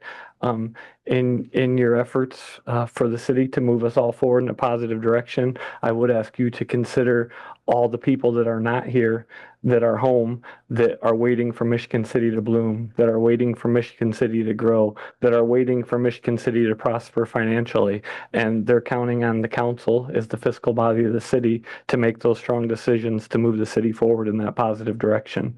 In regards to the union, I do own 3 local businesses. All 3 of those businesses are union. They've been union since the get-go. Marquis Electric started in 1930 right here in Michigan City. It's never left Michigan City. IBW Local 531 was actually chartered in the port in 1938. So Marquis has been around longer than the union has even been around in Michigan City. Once the union started, Marquis was one of the 2 or maybe 3 RBAs back there. I know it's not question and answer. One of the 2 or maybe 3 charter members to join that union immediately. Both my mother and my father and myself are all 3 IBW union members with over 100 years in the trade between the 3 of us. The second business we started was LaPorte County Project Management. That is signatory with the Carpenters, Local 1485. That has always been union since the initial onset also. And then growing on that to bring local private business to Michigan City and to the community, we started an HVAC company, and that has been signatory with Local 20 since the onset of that company also. Trying to create jobs in the community, make sure those jobs stay union, and make sure those dollars stay local, truly local, meaning privately owned, not corporate owned, in someone's household. I get beat on, obviously. That's not what we're here for tonight, for that being my household, but it is Michigan City, and I am your neighbor and part of the community. To me, when we talk union, the union was created, in my opinion, back in the day for safe work conditions, better conditions, and fair pay. You don't have to lift it. Good night. Thank you. Don't lift it. Thank you. Larry Lewandowski. Good evening, members of council. Larry Lewandowski, 203 East Harrison Street. I'm the general manager for LaPorte County Project Management. And just to give you a little bit, about 4 weeks ago, we were asked to come on site to help to get things, the preliminary stuff started. We started out with 2 people out at Project Maze. But to date, we have 7 people on there just still doing preliminary things. So we are building up as the project is going. I've been a 40-year member of Local 1485, the Carpenters. In that 40 years, I've been fortunate to be able to work on a lot of the major projects that were held here in Michigan City. And seeing what's going on out there, it's an honor to be out there working with them to watch Michigan City grow. You know, it's hard to watch towns grow, but this is an upcoming thing. Data centers are building up all across the United States, and to watch this build Michigan City and bring something big to Michigan City is an honor. Thank you. Thank you, Mr. Lewandowski. Joe Schultz. My name's Joe Schultz, 202 West Harrison. I represent Meyer Glass. My parents own the business. We are 100 years old this year. We represent 1165 Union Glazers. I'm for the data center. We've been contracted to do the windows and glass out on that job site. My dad's retired glazer, 47 year, actually just got his 50-year pin. I've been in the union for 30 years with Local 1485, and I've spent a lot of time in Michigan City, worked on Michigan City Hospital. I've worked on different projects in Michigan City, and I'm very honored to be part of this project. Thank you. Thank you. Jason Andres.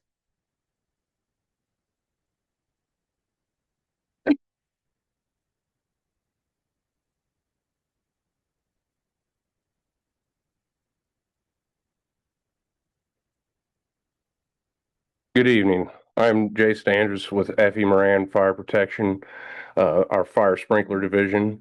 We are a proud union contractor utilizing local 669 sprinkler fitters. We will be providing labor and materials for all aspects of the fire sprinkler scope of work for this project. We have been working on the design phase of this project for a few months. This project will provide work and stability for several months for our skilled union team members during construction, as well as long-term stability through maintenance and service contracts. I have been working with Phoenix Construction since the beginning of my career with Effie Moran Fire Protection on projects throughout the continental United States. Phoenix Construction takes pride in revitalizing the relics of the American industrial age to provide new opportunities for the facilities and communities forgotten by corporations that abandoned them, to prioritize their bottom line.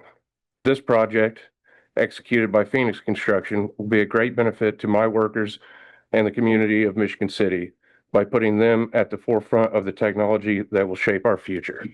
Thank you. Thank you. And next we have Michael Doremus, and I do apologize if I botch anyone's last name, so please correct me if I do. Hello, council. My name is Mike Doremus. I'm with Effie Moran Fire Protection. I'm gonna have to read from this here. So we are at Effie Moran, a proud union contractor, and will be using members of Local 531 out of LaPorte, Indiana for this project. We will be providing materials and labor necessary for the installation of the sprinkler monitoring system, fire alarm system, and the VESDA air sampling throughout the building and data racks. This project will employ several members of the Local 531 electrical union from local communities. The skill and knowledge of these workers is critical to our success as a company, and data centers like this one across the nation will be critical to secure long-term stability for these workers and their families. We have been fortunate enough to have a long-standing working relationship with Phoenix that has provided continuous work for our members. Phoenix Construction is dedicated to revitalizing communities and facilities that have been abandoned by corporate interests throughout the United States. This project will benefit the local members of our union and, by extension, their families and communities. Thank you. Thank you, Mr. Doremus. Johnny Gonzalez.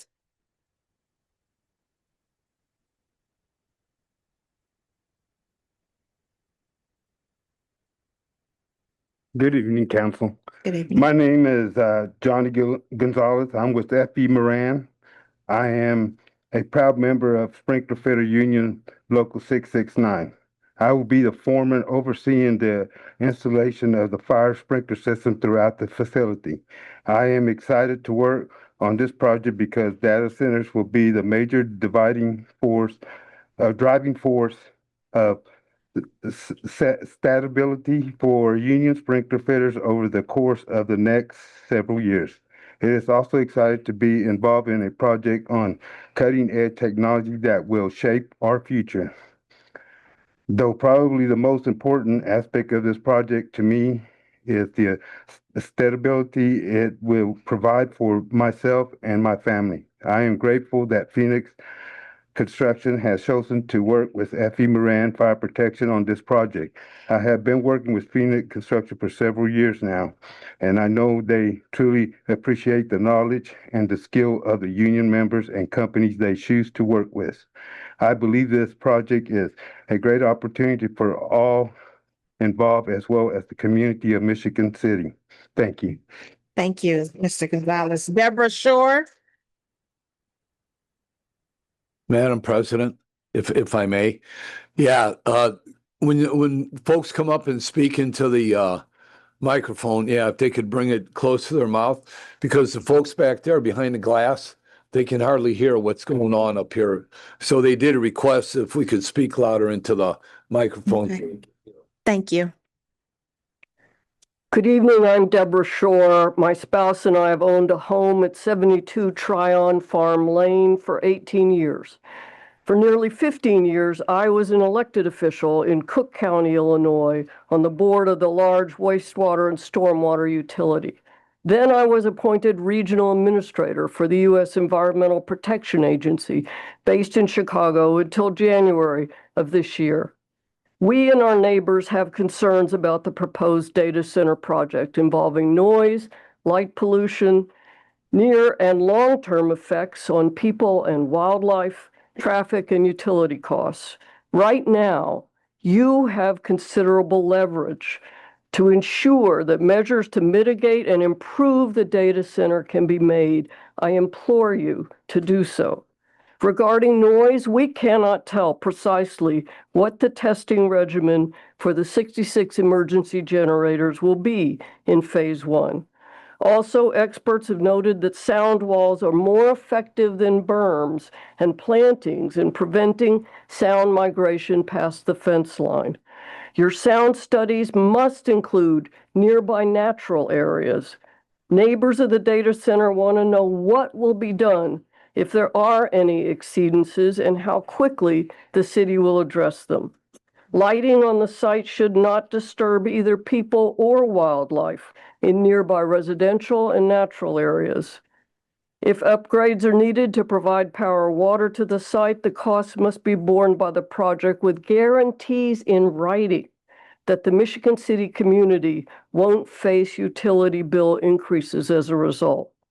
Our fourth concern is traffic, which already must be more carefully controlled to protect the safety of children and residents using Warren Key, Royal, and Tryon roads. You have the opportunity to make this project a national model of good design and community engagement, an example of best practices in noise abatement, mitigation of light pollution, sustainable water and energy use, workforce development, and community benefits agreements, so that municipal officials from across Indiana and elsewhere will come here to Michigan City to see how data centers are done right, rather than being an example of how to do it wrong. Finally, I ask, what is the harm in deferring action tonight until you have answers to the questions posed by me and others and have commitments to address them? Please use this moment to protect the quality of life for those most affected by this project. Thank you for your time and attention. Michael Shea.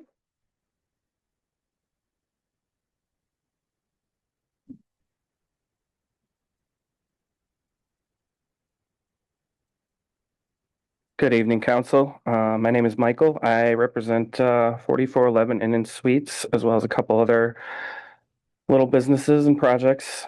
Pulling up my notes here. I kind of want you to forget the word data center for a moment. It's sterile. Sounds like machines stacked in rows, but what it really means for Michigan City is people. When this project breaks ground, as many as 800 construction workers will be here. They won't be commuting from Chicago every day. They'll need a bed to sleep in. They'll need a hot meal after a shift. They'll have to grab coffee in the morning, a drink in the evening, and pick up supplies at our local shops. That's weeks, months, even years of steady business for our hotels, restaurants, and retailers. And it doesn't stop when the construction ends. Data centers aren't like factories where the same 30 people clock in and out every day for 30 years.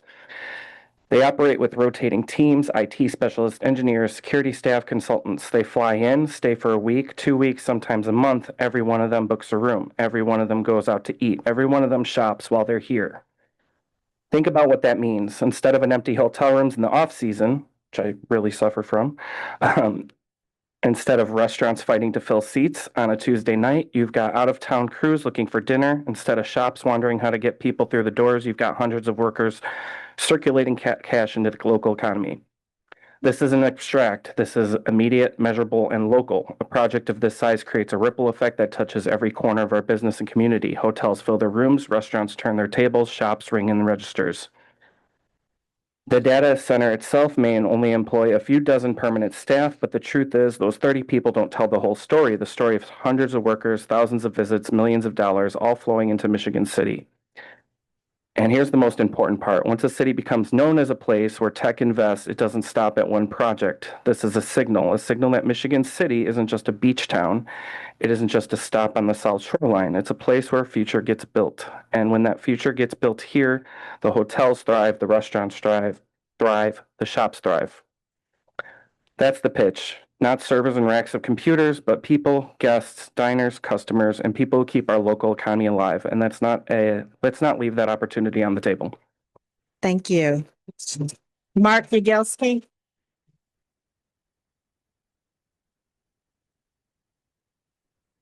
Thank you, Madam President. Mark Yagelski, LaPorte County Councilman, 22 years I've been on now. We have tried to be putting up the fight for economic development. Happens different ways, just like the gentleman just got done saying that technology is something that we are afraid of. We're not embracing as much as I thought we should in this area, in this subject. Our population growth, we suffer as much, give or take numbers, 35,000 Michigan City, 25 LaPorte, 115,000 LaPorte County. Those numbers have been 30 years. They have not changed. We have to make the difference and try to make those things change. And I believe that with this type of development, it'll help us. I think that you're doing the same as that the county is. We're suffering from the state reps and what they decided to do to us to make us the taxing unit of our LaPorte County. So I feel for you. I really do. I feel the same, I hope they do for us the same way. But these nice positive things are positive for LaPorte County to change that, because we're going to tell people downstate that, look, we'll take care of ourselves. We don't need you. I'm sorry to be that blunt, but that's the way it has to be. So I wanted the data centers or data centers, I have to ask teachers data or data, but potatoes. But it's something I think that I've gone and visited both locations, one in Hammond, and I think it's not that hard for us to say that I've seen some positive things. There are some bad players that first started this out in data centers. I believe that those are long gone. I worked in the mills for 48 years. We have cooling centers that we recycle 80% of our water. We never have a problem with water going back into the fields of we're talking the areas that, if not, they will be on top of us. And we're told that if you read any type of thing, report it, make sure they know about it. It has to be the same with this. So I do believe that I believe you should vote for it. I know there's going to be a lot of people that will be unhappy about my comment, but so be it. Thank you very much. Thank you. Dan Radke.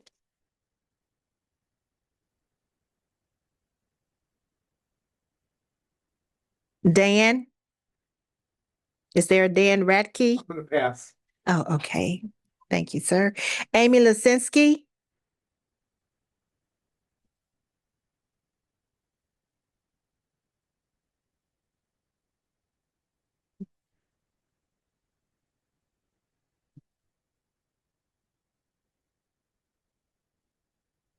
All right, my name is Amy Lisinski. I live at 104 Mayfield Drive. I've emailed in and received no responses from most of you with the question of where it states in our city codes data centers are allowed in the M1 district updated online as of June 10th, 2025. A few of you replied that it's in there. I'm holding a copy right here in my hands, and I am confident in saying that this online copy shared with us online as residents, that it is not listed. Cities successfully fight data centers from entering their communities successfully at the zoning phase. Today, one member shared with me it was not in there, as that is from 2010, when these were not around or prominent, but now someone just placed it into our codes. I ask, how do data centers get into our codes without going in front of our planning and zoning committee? Why didn't we hold public hearings? Why weren't we allowed to share our opinions and statistics that I can already share to refute the information stated to me today in an email? Were there more behind closed door meetings to lock us out of such an important zoning decision? This is an absolute disgrace on the city. I hope some of you before remember why you went into politics and take a stand ethically to say you would not support this data center thanks to the unethical practices it took to move this project forward in our city by choosing to lock the residents out of zoning hearings. This took the largest fighting chance away from the residents. It stole our voices. So I urge you to vote no to take a stand on ethics and bring that back to our city. So without any official zoning hearings, data centers were added into our M1 industrial zoning. However, I have some questions. Where are the environmental studies? Why was this process done without a public hearing? And why was it bypassed? And who made that decision? Where are the studies on the adverse impacts to the community? I hear it's compared to Hammond and Hobart to make that decision. Hammond, about 100,000 square feet for their data center, and ours will be close to 400,000. So this would be a terrible comparison. Hobart passed their zoning in January of this year, so it's relatively new, and they allowed for public comment to make their decision. If this zoning decision wasn't rushed, you could have used the studies from Lake County that's setting the example in Northwest Indiana and creating a data center zone based on their research and evidence as the best way to move forward. Looking at the timeline of when the NDA started, the path for this probably cleared in March or April, which again is awfully suspicious timing that all of you should be questioning. I've also emailed in and stand here before you to say you cannot approve the resolutions that grant the end user unlimited control to this step and future phases. Why would the 9 of you sit here and give up all of that power our city has to the end user? Let me say those 2 words again. Unlimited control. These are in our current resolutions. This is a terrible deal. It will take 39 years to receive $26.1 million because we will only receive $500,000 a year. Compare that to, let's say, Hammond again, which a lot of you like to talk about. They will receive $4 million a year in the next 20 years, totaling $80 million. So if you're up here telling me it's a great deal, it's not. It's terrible for our city. These are being fought all over our country, the state, and in our region. I beg of you to listen to what the people want and don't be bought out by an agenda that the people that we didn't elect you guys to do. Thank you. Kelly Lisinski.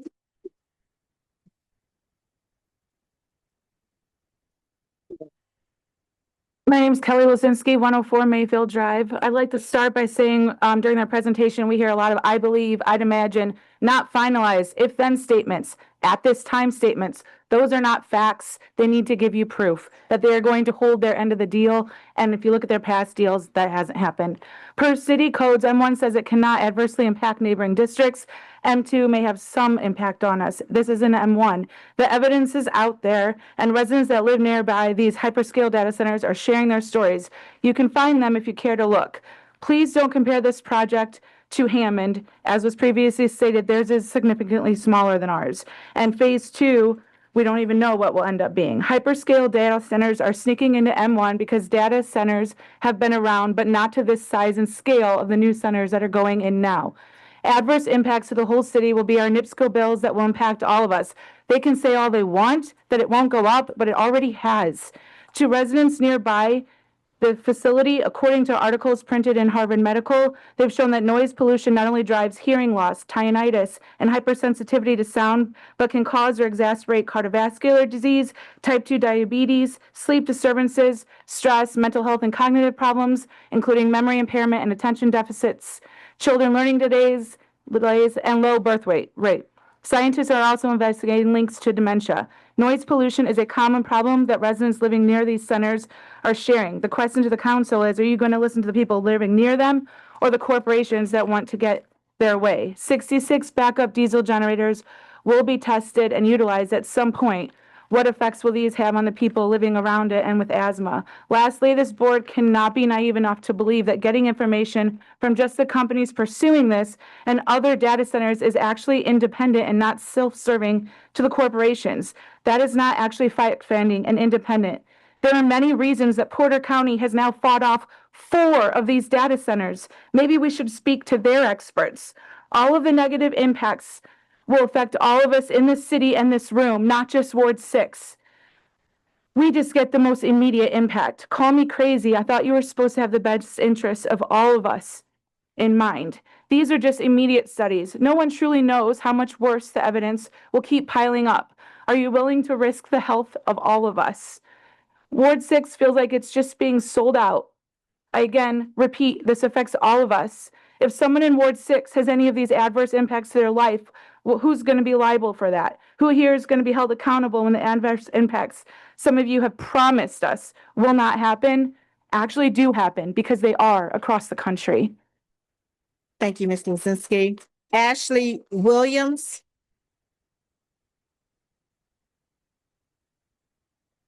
Ashley Williams.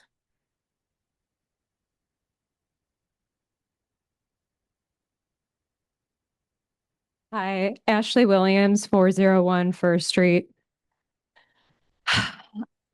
I cannot understand why in the heck are we fast tracking this? I'm going through all of the reasons in my head, and I can't understand why you're pushing this forward at the speed that you are. How can you do that in good conscience when you are hearing so many folks in this room saying, this is an injustice? I cannot live with this in my backyard. I've heard the stories of Memphis, and no, Phoenix cannot get away and say, oh, well, we're just the landlord. We're not buying that. How are they not aware of what's happening right before and beneath their very noses? I don't buy that, and none of you should either. Also, I want to say is that it's been very cloak and dagger. There has not been a public process, in my opinion, in the opinion of so many people in this room. There has been one public workshop. We found out in July, all of this has taken over our entire lives. We're just trying to keep up with the information and the misinformation and all of that. Again, this is more of a reason to pump the brakes. Again, why in good conscience can you not give this the time that it needs? I know that you've been going on your tours. Also, why are you not going within the data centers in Ohio? That is a question. Are you talking to the communities? I don't think you have been. I know some of you have, and we've been having conversations. Also, I know you're in the process with ordinances, which is great. Those ordinances are not before us tonight. Again, all of the reasons Amy brought up about the zoning, you should be looking into that. That reeks of some not good stuff. So again, more of the reason. I want to ask, where are our tax breaks? Why are we subsidizing billionaire tech corporations when folks are struggling every single day to meet their basic needs?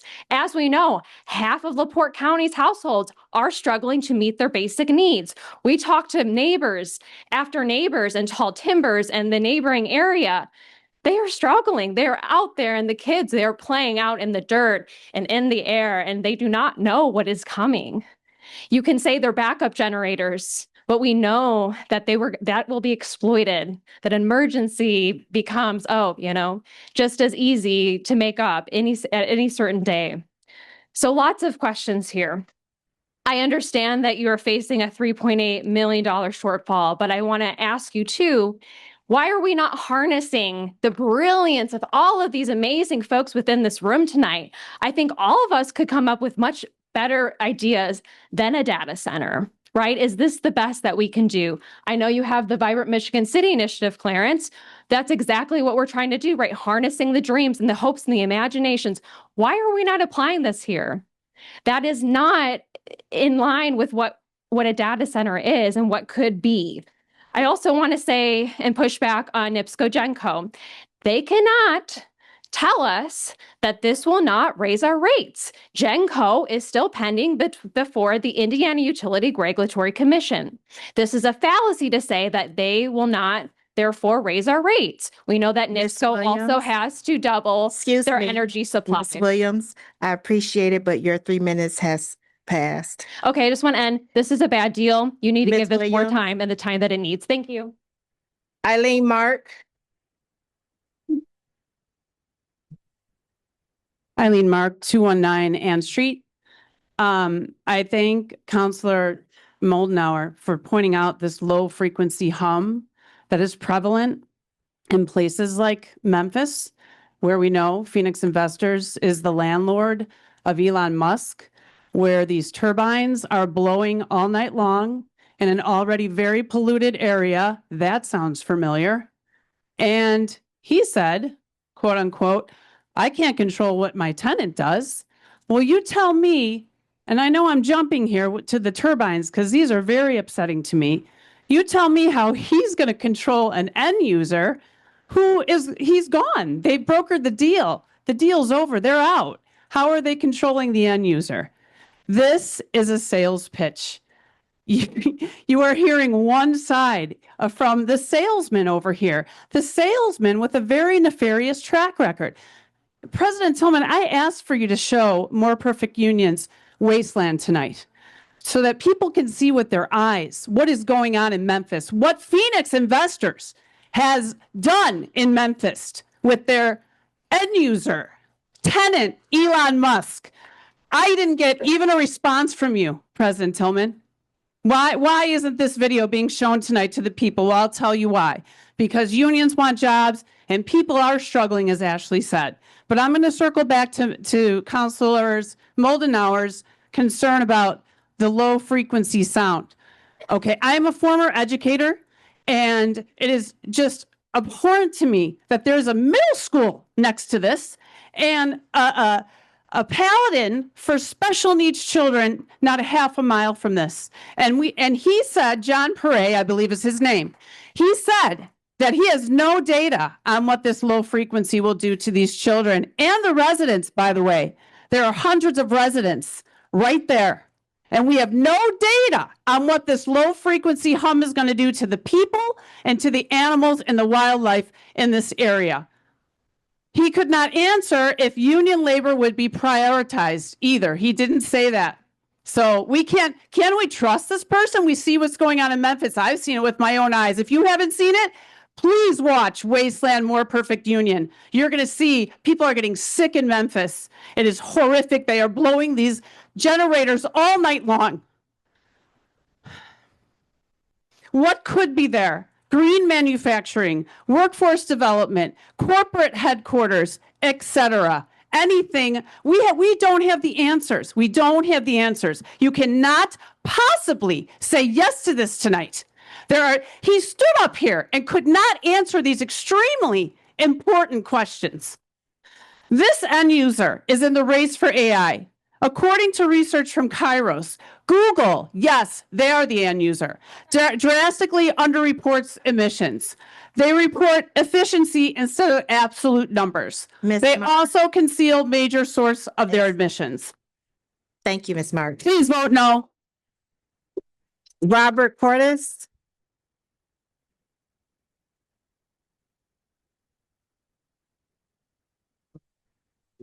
Robert Cordes.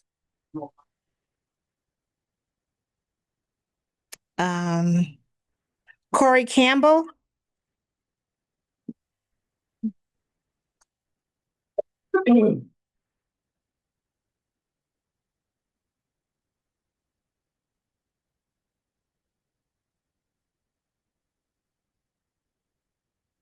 All right. Thank you, Madam President. I'm Corey Campbell, President, Business Manager, Labor's Local 81. Labor's Local 81 represents over 1,400 members in Northwest Indiana. We're pro-development. Our members depend on development like this kind. We are asking you to not move forward with the tax abatement tonight, as to Phoenix Investment cannot commit to union labor. They cannot commit to union workers, local workers, or local contractors. 10% of it out there, roughly, is my guesstimation. People are happy with that.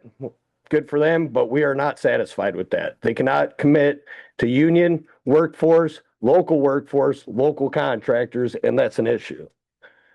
Thank you. Thank you.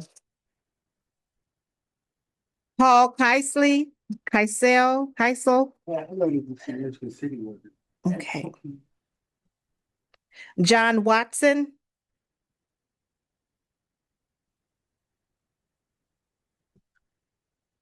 Good evening. My name is John Watson, 10877 West, 800 South, Westville, Indiana. I'm a business agent for the IUOE Local 150 Operating Engineers. I'm also a resident of LaPorte County. I have sincere concerns about the 402 Royal Road project, also known as the Mays Data Center.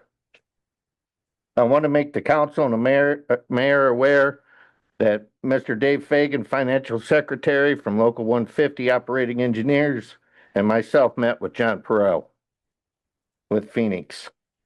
And to date, we have no commitment. Michigan City is home to more than 100 Local 150 operating engineers. who are proud members of this community and unfortunately are not working on the project. Phoenix may make promises to the city, but why don't they commit to local workers? A commitment to us would also enhance the opportunities for the younger generation, bringing in more local apprentices who will have a lifelong career. Let's be clear, if a developer is seeking incentives, the scope of the project is known, as well as the workforce needed on the project in all phases. We cannot imagine a multi-million-dollar project and Phoenix not knowing who they will utilize for this project. If Phoenix is not committed to local workers and local contractors, no incentives. We do understand that Phoenix has displayed banners representing local workers. However, this number is minimal compared to the active workforce on site. This is clearly being done to receive tax abatement and/or tax incentives from Michigan City. We say, no local workers, no incentives. Please consider people over profit. We are tired of large developers coming to Indiana requesting incentives and not including our people. How much is enough? Just say no. Thank you. Matt Sapola? Matt Sapola? Is there Matt? Last call for Matt. Am I not pronouncing it correctly? CIPOLA? Okay. Moving on, Shelley Yankee. Shelley Yankee. Last call for Shelley Yankee. Carrie Johnson.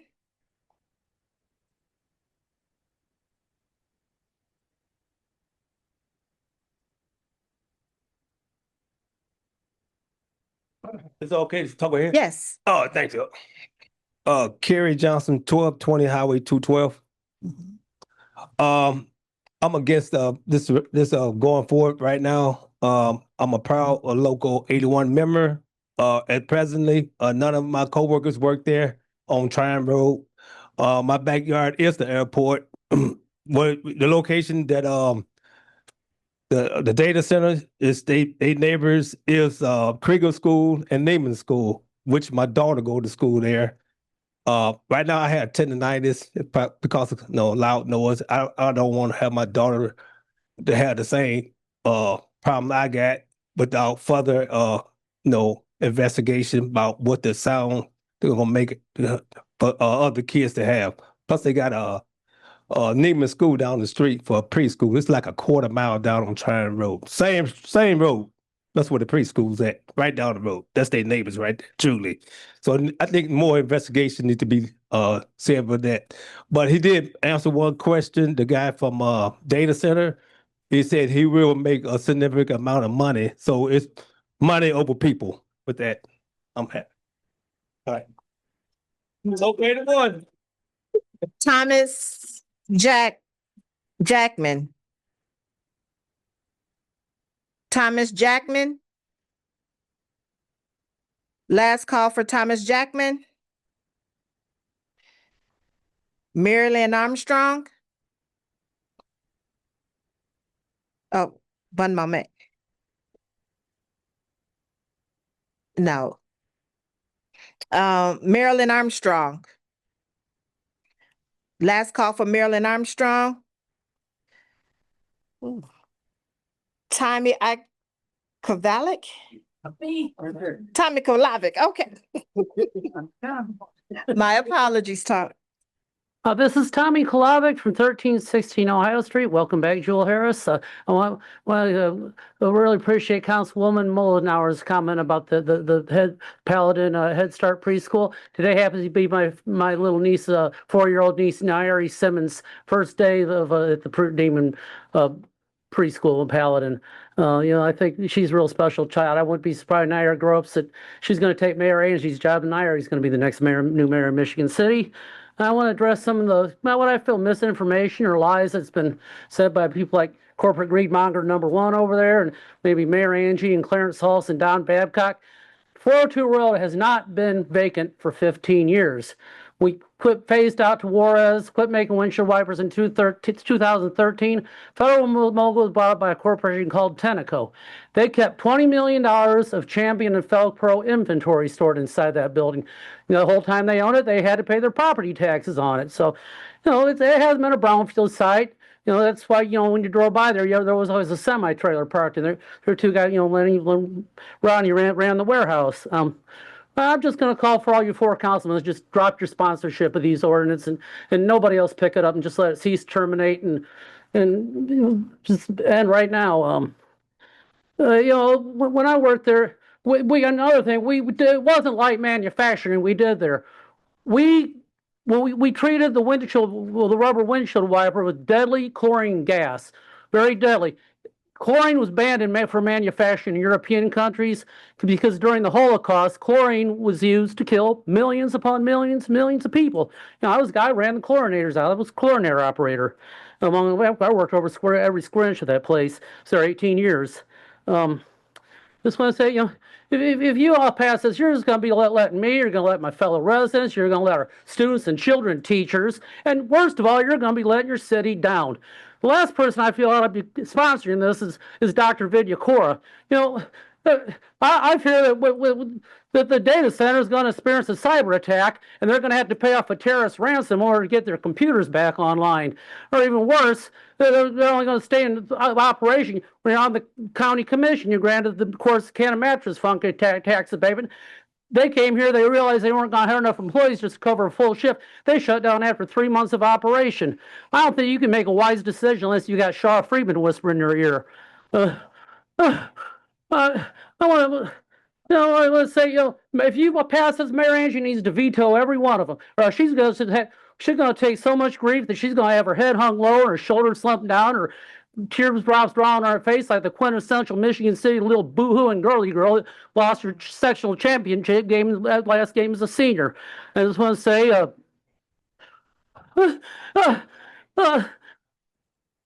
time. Thank you, Mr. Kalavik. Len O'Connor. John Carrington. John Carrington.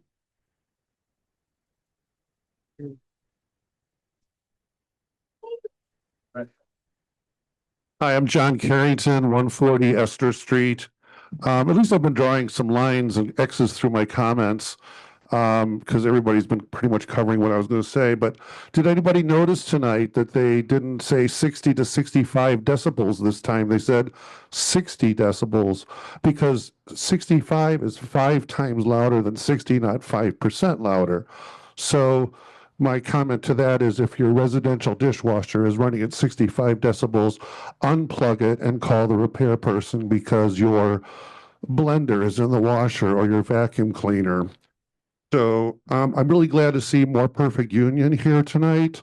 You need to go to YouTube and look for "We went to the town Elon Musk is poisoning."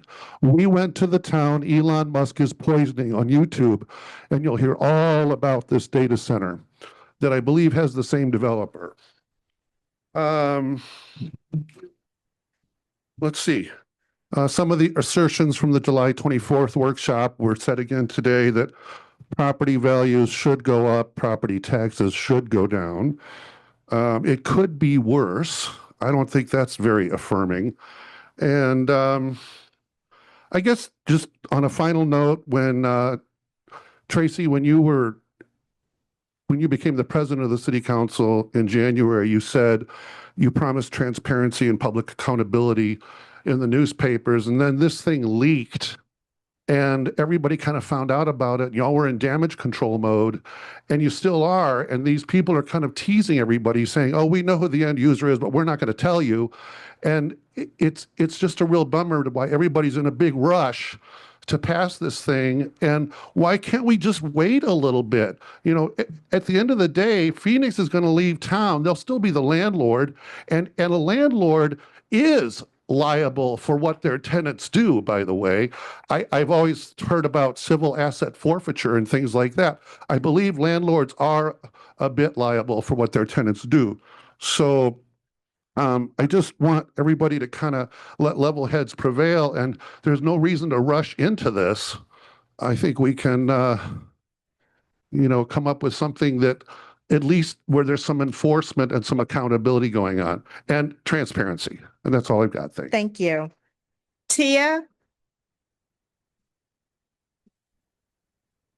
Tia, Konce? Right here. Okay. Hello, Council. T. Kuntz, 1110 Washington, Michigan City. I feel like I addressed everything important to me at the last meeting about this issue, and I'm still listening for those concerns to be placated. Mostly, I want to remind you that data centers are not more beneficial to our working class community than our tax dollars are. Not committed to union labor, no more than 30 positions. The increasing demand for these projects in Indiana is led by the expansion of AI infrastructure, which is not in the interest of the workers, unionized or non-unionized. I've already quoted to you, Council, from the World Economic Forum, the Future of Jobs Report 2025, not Facebook, Mr. Dabney. Experts on the global labor market estimate 92 million jobs will be gone by the end of the decade, 2 million of them manufacturing jobs. And how as the demand for labor goes down, so too will the wages for remaining laborers. Yesterday was Labor Day, a day of solemn support for Americans who died to earn the benefits that many, but not all, workers are now permitted, who died in horrid working conditions, who put their bodies on the line to demand better, whose sacrifice is actively being trampled on for every inch given and every mile taken by the billionaire class. It would be an injustice to their memory to give Phoenix and your end user what they want. I know what this vote is for. It's for a tax abatement, not whether or not you're going to allow this to happen. But I want to make it clear to you what your role in our future will be. I also want to make it clear that once you elected by your constituents begin to keep secrets from the rest of us by signing an NDA, serving the interests of capital over the people is not democracy, it's corpocracy. And it should be removed from these chambers. Thank you. Thank you. Sergeant Anthony Lewis. Sergeant Anthony Lewis. Last call, Sergeant Anthony Lewis. Yes, sir. Good evening, everybody. Can you hear me? Yes. My name is Sergeant Anthony Edward Lewis, United States Army Infantry retired and prior service Marine. To the Common Council, to the mayor, and to everyone present, to everyone that's able to hear my voice online. Tonight, I rise in firm and complete opposition to this data center. Most of you, I'm sure, have seen the classic movie To Kill a Mockingbird. And if you've seen this movie, then even if you haven't seen the whole movie, most people remember the scene where Gregory Peck delivers the line, "For the love of God, do your duty." The last time I had a chance to stand here a month ago to say, if we pass this resolution, if we allow this data center to go through, none of us will live long enough to be able to see the end of the disaster. And I'm repeating that message, but I'm also amending that prophecy. If this data center is allowed to go through, you won't have the power to stop anything else like it afterwards, because this is a scheme. Private equity wants to own you. They are not trying to negotiate so that they can become a fair partner in the community. They want to turn this council into a pawn. And if you pass this resolution, I can promise you, afterwards, it's that private equity that will tell you what it is you're allowed to vote on. They want to own all of us through you, and the decision as to whether or not they're going to be able to do that happens here. It happens now. It happens with you. For the love of God, do your duty. Tom Donegan.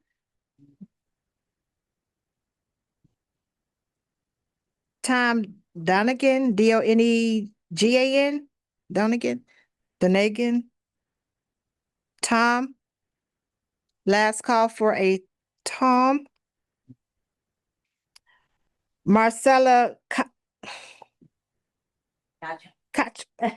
Kunstad.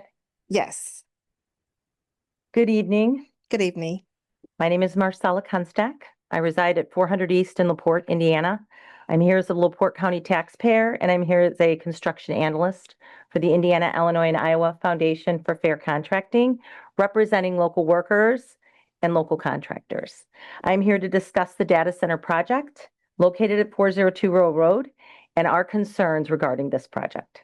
I continue to see out-of-state vehicles on location. I continue to ask local contractors and workers if they are given an opportunity to work at this location. The response is no. Understanding we have a handful doesn't compare to the footprint of workers out there. Anybody can drive by there and take a look and see how many workers are on location. To say that 10 is a credible number to have on location is absurd. But Phoenix refuses to make a commitment to seek out any of our local contractors to work on this project. We know this project will receive millions in state incentives. We know that they will receive 35 years of no sales tax on equipment, which may result in more than $42 million in incentives. I ask this council, when is enough enough? I say no incentives until Phoenix commits to hiring our people.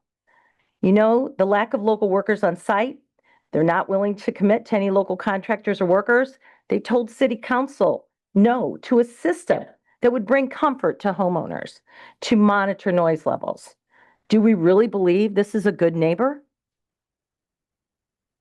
As I am sure council is aware, there is a multiplication factor when local workers are on a project. Keeping money local promotes economic growth, supports local business, results in job creation, reduces unemployment, encourages workforce development. For our younger generation, local workers love to work in their communities. It brings a sense of pride and an accountability that often leads to higher quality work and better long-term outcomes. As LaPorte County residents, it's our tax dollars incentivizing this project. We must do better. Give local workers a chance. I say no local incentives until they commit to us. Thank you. Thank you. Angela Hensman. Angela. Angie Hinsman, 237 Leo Avenue. I want to approach you guys as a friend, as someone who helped each and every one of you get into the position you're in right now, as a former party chair of the Democratic Party. Are you really going to look at this room full of people, union people, people who live and breathe the air, the people who live as neighbors of this thing? Are you really going to look them in the eye and say, we're going to put profit over our people? Are you really going to tell me that you believe these multi-million-dollar companies are going to be held responsible to these standards that they're setting out right now? Are you really going to tell me we already deal with the greed from NIPSCO? We already deal with the greed from the steel mills. What I have learned from those groups is that greed has to be regulated. And there is no regulation on these. This is the problem.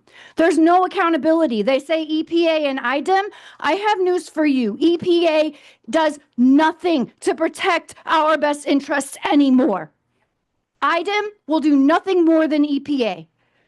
So it's left up to you to protect your people. I know you're looking at dollar signs, but you need to be looking at us. Our people, our children, my daughter who has a sign right now that says, you know, you talk about investing in the future. My daughter wants you to invest in her future, her health. We don't live that far from this data center. There's too many unknowns. There's too many ifs, ands, or buts. And there's no way that you can hold their feet to the fire. Thank you. Heather Enos.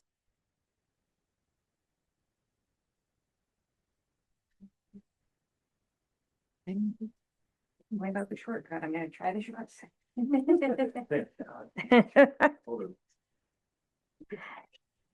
Good evening. Madam President, council members, thank you for hearing my comments this evening. I'm Heather Ennis. I'm President and CEO of the Northwest Indiana Forum. I am here in strong support for this project. We have entered an age where AI and data consumption are rising at a rate that we could not have imagined 5 or even 10 or even 5 years ago. Other states and countries are embracing and benefiting from these types of investment, and our area is being left behind. Many adversarial countries are doubling down or quadrupling their investments in technological advancements and infrastructure such as quantum and AI data centers, while we argue. If we continue the gap between the resources we have here at home versus what our adversaries have, we will continue the gap will continue to grow. The ability to process data and manage data at a competitive rate will diminish without these types of investments. These types of investments can grow our tax base, infrastructure, and assets to bring quality economic partners to our region with limited impact on workforce, particularly in a time when municipalities are looking for ways to grow and offer more services to their constituents as funding and mechanisms by the state and the federal level dry up. These investments can more than fill that gap. This property is zoned appropriately for this type of investment. When we visited other communities where large data center investments have been made, the communities have been very excited by the support of the partnerships that they have seen by the companies investing there and the downstream investment that has followed. One community that we visited had data center investments for over the last 15 years and have seen no adverse health effects or community impact. They are seeing growth in the health and life science sector, high-tech manufacturing and logistics, research and development, and the largest semiconductor plant on the planet. The construction of these facilities employ thousands of workers and encourage small business growth around the centers to support the construction and daily life of these workers. These companies are good community partners that support schools, events, and partnerships for sustainability and long-term partnership with the community.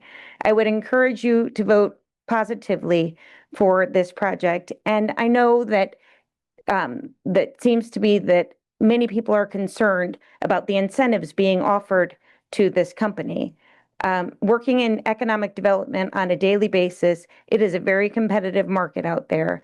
And all of these types of projects have investments that come along with them. When we met with folks in Ohio, even though that they've seen several investments over the last 15 years, they are also still continuing to incentivize them. Thank you so much for your time. Appreciate it.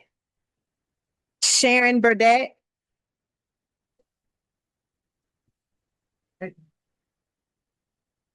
Sharon Burdette. Last call for a Sharon Burdette. Danita Scully. Danita Scully. Last call for Danita Scully. Matt Eggers.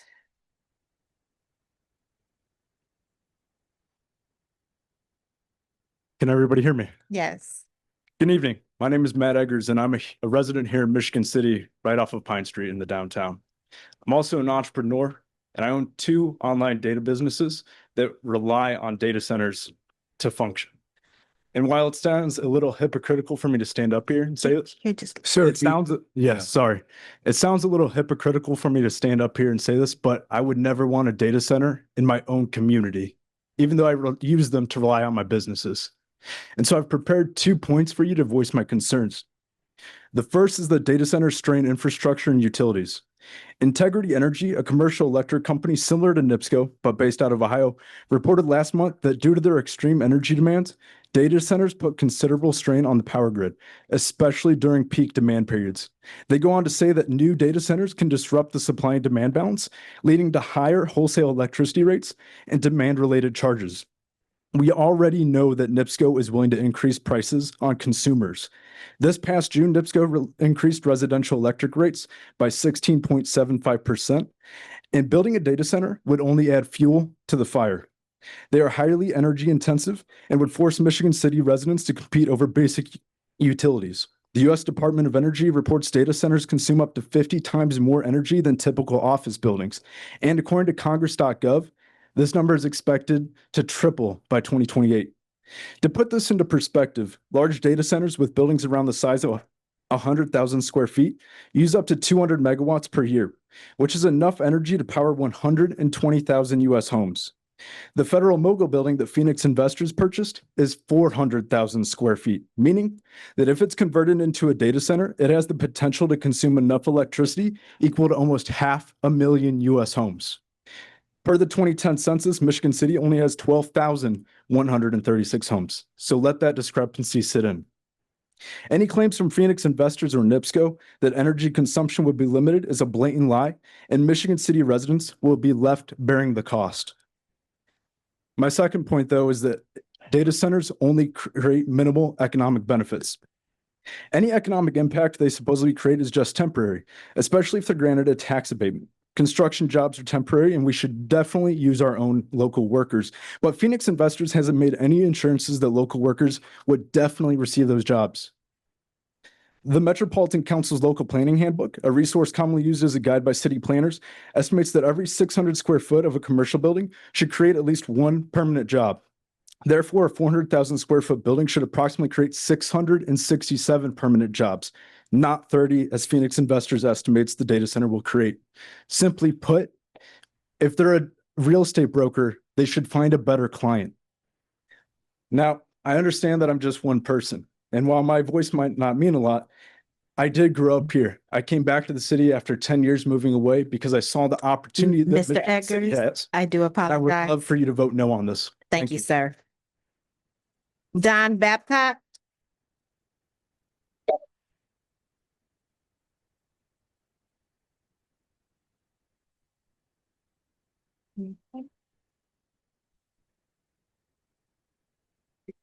Thank you very much, Madam President, distinguished members of the City Council. Tonight is a very important night in the history of our great city.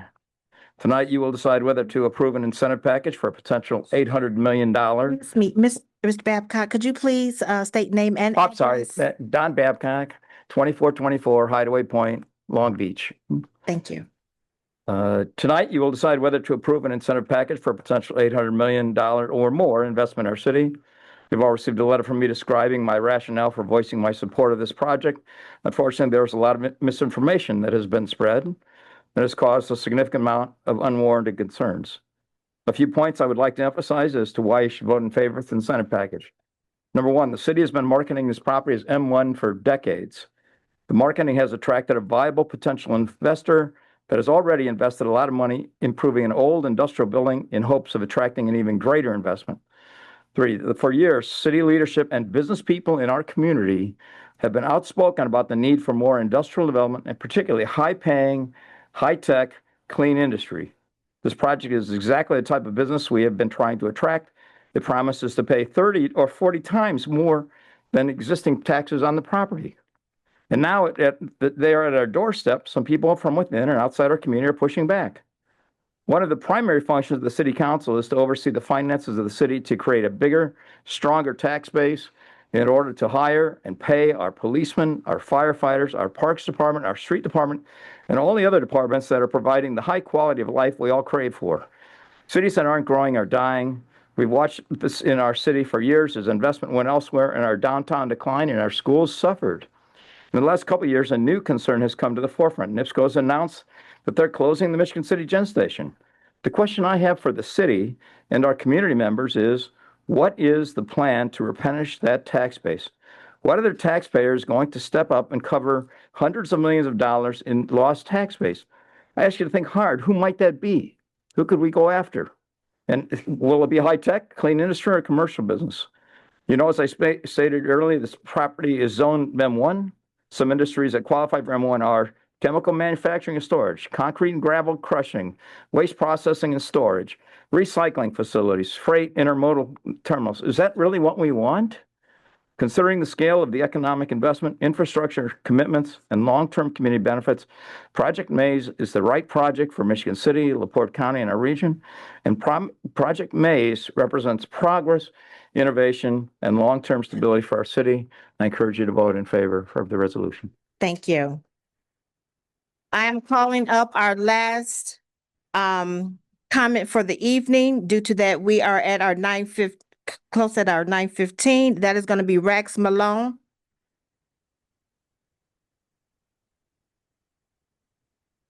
Thank you, Council.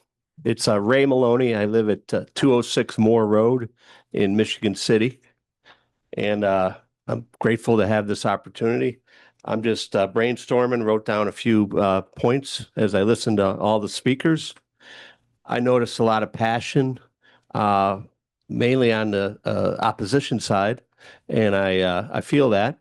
And I also see the arguments put forth by the pro side as well. I was here a couple weeks ago, and I was in opposition to the wheel tax that's being imposed upon Michigan City residents.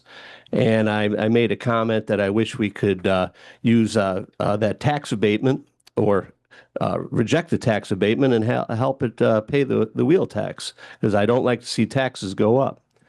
I also want to try to be dispassionate about my observations tonight. And I notice a lot of people are talking about the ill effects of data centers. I actually owned my own company for 18 years, and I worked in data centers for 2 years. I worked at AT&T data centers, and never once was I fearful about any harm to my body. And there were countless workers that were working in the same data center day after day. I never observed anybody harmed. We had not only the technicians that would come in and work on the servers, but we had full-time security guards. We had AT&T employees. I never felt danger at any time.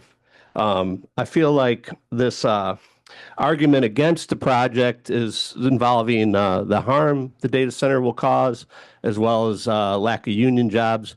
I'm proud to notice that we have, unions that are no longer monolithic. We have unions here that are for this project, and we have some unions that are against it. If I was the developer or the contractor, and I was looking at price availability and capability of my workers, I would have to say I can't really commit to hiring all local people. What if the companies I want to use don't have the availability? I have to get my project built according to a schedule. So I feel like, again, there's a lot of emotions with regards to Elon Musk and creating data centers to be a boogeyman. I just wish we would look at whether this project could go forward without a tax abatement. And if it can go forward without the tax abatement, it is a no-brainer. Let's do it. Don Babcock said $800 million a gain. I mean, that to me is a no-brainer. We need that $800 million in this community. Thank you very much. Thank you. We're done. So now, public comments are now closed. There are 2, 3, 4, 5. There were 5 that is still on the list, but again, the allotted time has passed, and that was for Maloney, Chapman, Guest, Burdette, Ted, Meelan, and Kronacki. If you still would like to put out your comments, please feel free to send that to the city clerk, and those can be forwarded on to the council members. Next, curtailing back to our agenda, I just want to note that a formal public hearing on the Economic Revitalization Area, the ERA designation, was held on August 4th, 2025, and was advertised in the Herald Dispatch on July 24th, 2025. There is no additional public hearing scheduled for this evening. Madam Clerk, on our first resolution. A resolution by title only, a resolution of the Common Council of the City of Michigan City, Indiana, granting Phoenix, Michigan City Investors LLC an assessed valuation deduction tax abatement for a vacant building deduction pursuant to Indiana Code 6-1-1-12-1. And this is introduced by Ms. Tillman, Mr. Beatrice, Dr. Cora, and Mr. Dabney. Are there any comments from the sponsors? Councilman Dabney. Yes, I want to talk about, squeeze this in. If I don't get a chance to finish this, I will finish it on another resolution. But talking about the economics and how this all works and how it can affect the city. We talked about the $5.5 million that would come to us right away. And then the money that would come over 39 years, $500,000. But I do want the people to know how tough this vote is for us. But these are the facts. We are looking at budget shortfalls that are happening right now. The state doing things with putting property tax caps and things like that on us. And we are looking at, like I said, budget shortfalls. When you have money that's sitting there waiting to come in and you vote that down, that would happen if we vote the tax abatements down as well. You lose out on these funds that are desperately needed. Then you have to start looking at cutting services for the city. You look at things that are not big money makers within the city. That's where you start if you're gonna start to cut some things, and just things that pop into my mind right away. The zoo, not a big money maker, or golf courses. These are amenities to the city. And then in the not next year's budget, but the budget after that, the public safety lit tax that was passed, where we got our raises. It was the $4.2 million or so, and half of that went to the fire, half went to the police in order to give them raises. That's coming off the table. We cannot tax enough to make up that difference. So how do you fix that difference? Do you let go firemen? Do you let go policemen in order to make that budget shortfall? Things like this can possibly happen. Do you start to charge $100 for your parking, your free parking sticker? Do you get rid of refuse and allow the people to start paying for trash pickup? These are the things that I consider in the whole as to what's going on with this data center, the funds that are coming in, the economic generation that it's going to bring to Michigan City. So I just want to shed a little light on some of the things that I have to think of and have to consider going forward. You know, we take away the zoo, we do the golf course. And this is not the mayor talking. This is Bryant Dabney talking right now. These are things that make us Michigan City. And you have to start looking at cutting those types of things. We, through labor negotiations, gave those police and fire those raises. They're not going to give those back. So in another labor negotiation, so what's going to happen? You'll have to lose numbers. So these are the things that we have to consider moving forward. I understand the passion behind it all, but these are the things that we have to consider. I'm sorry I didn't get a chance to say this a little bit earlier, but I really wanted to point that out as to where I stand and what I see. And, I've had a chance to speak with somebody who's worked in data centers for a long time. He lives over in Illinois, that has talked about, some of the things that he's went through. He was when it started. Data centers have started, and he's seen the advancement over time to where they stand now, a lot more technology advances and things like that. So I feel that people are saying what's best for the city. In my mind, what's best for the city is to take advantage of this opportunity that's given to us to bring those funds into the city and continue to move forward. Because when we start losing personnel, you start losing services, you'll be back in this chamber telling us all about it. So this is the way I feel about it moving forward. And it's nothing to be mean, but I just see things down the line as they could be coming up for us to face here in the near future. Councilman Beatrice. The easiest thing to do is to cave and vote no to everything. But the easiest thing isn't always the best thing. Oftentimes the right decision to make is the tough one, not the easy one. Everyone in this room, not just us, all of you, has done a ton of research about data centers. And I commend all of you for the work and the time that you've put in. I've done my very best to identify what is best for the city of Michigan City, I've listened to your concerns. I've identified issues. I've sought answers.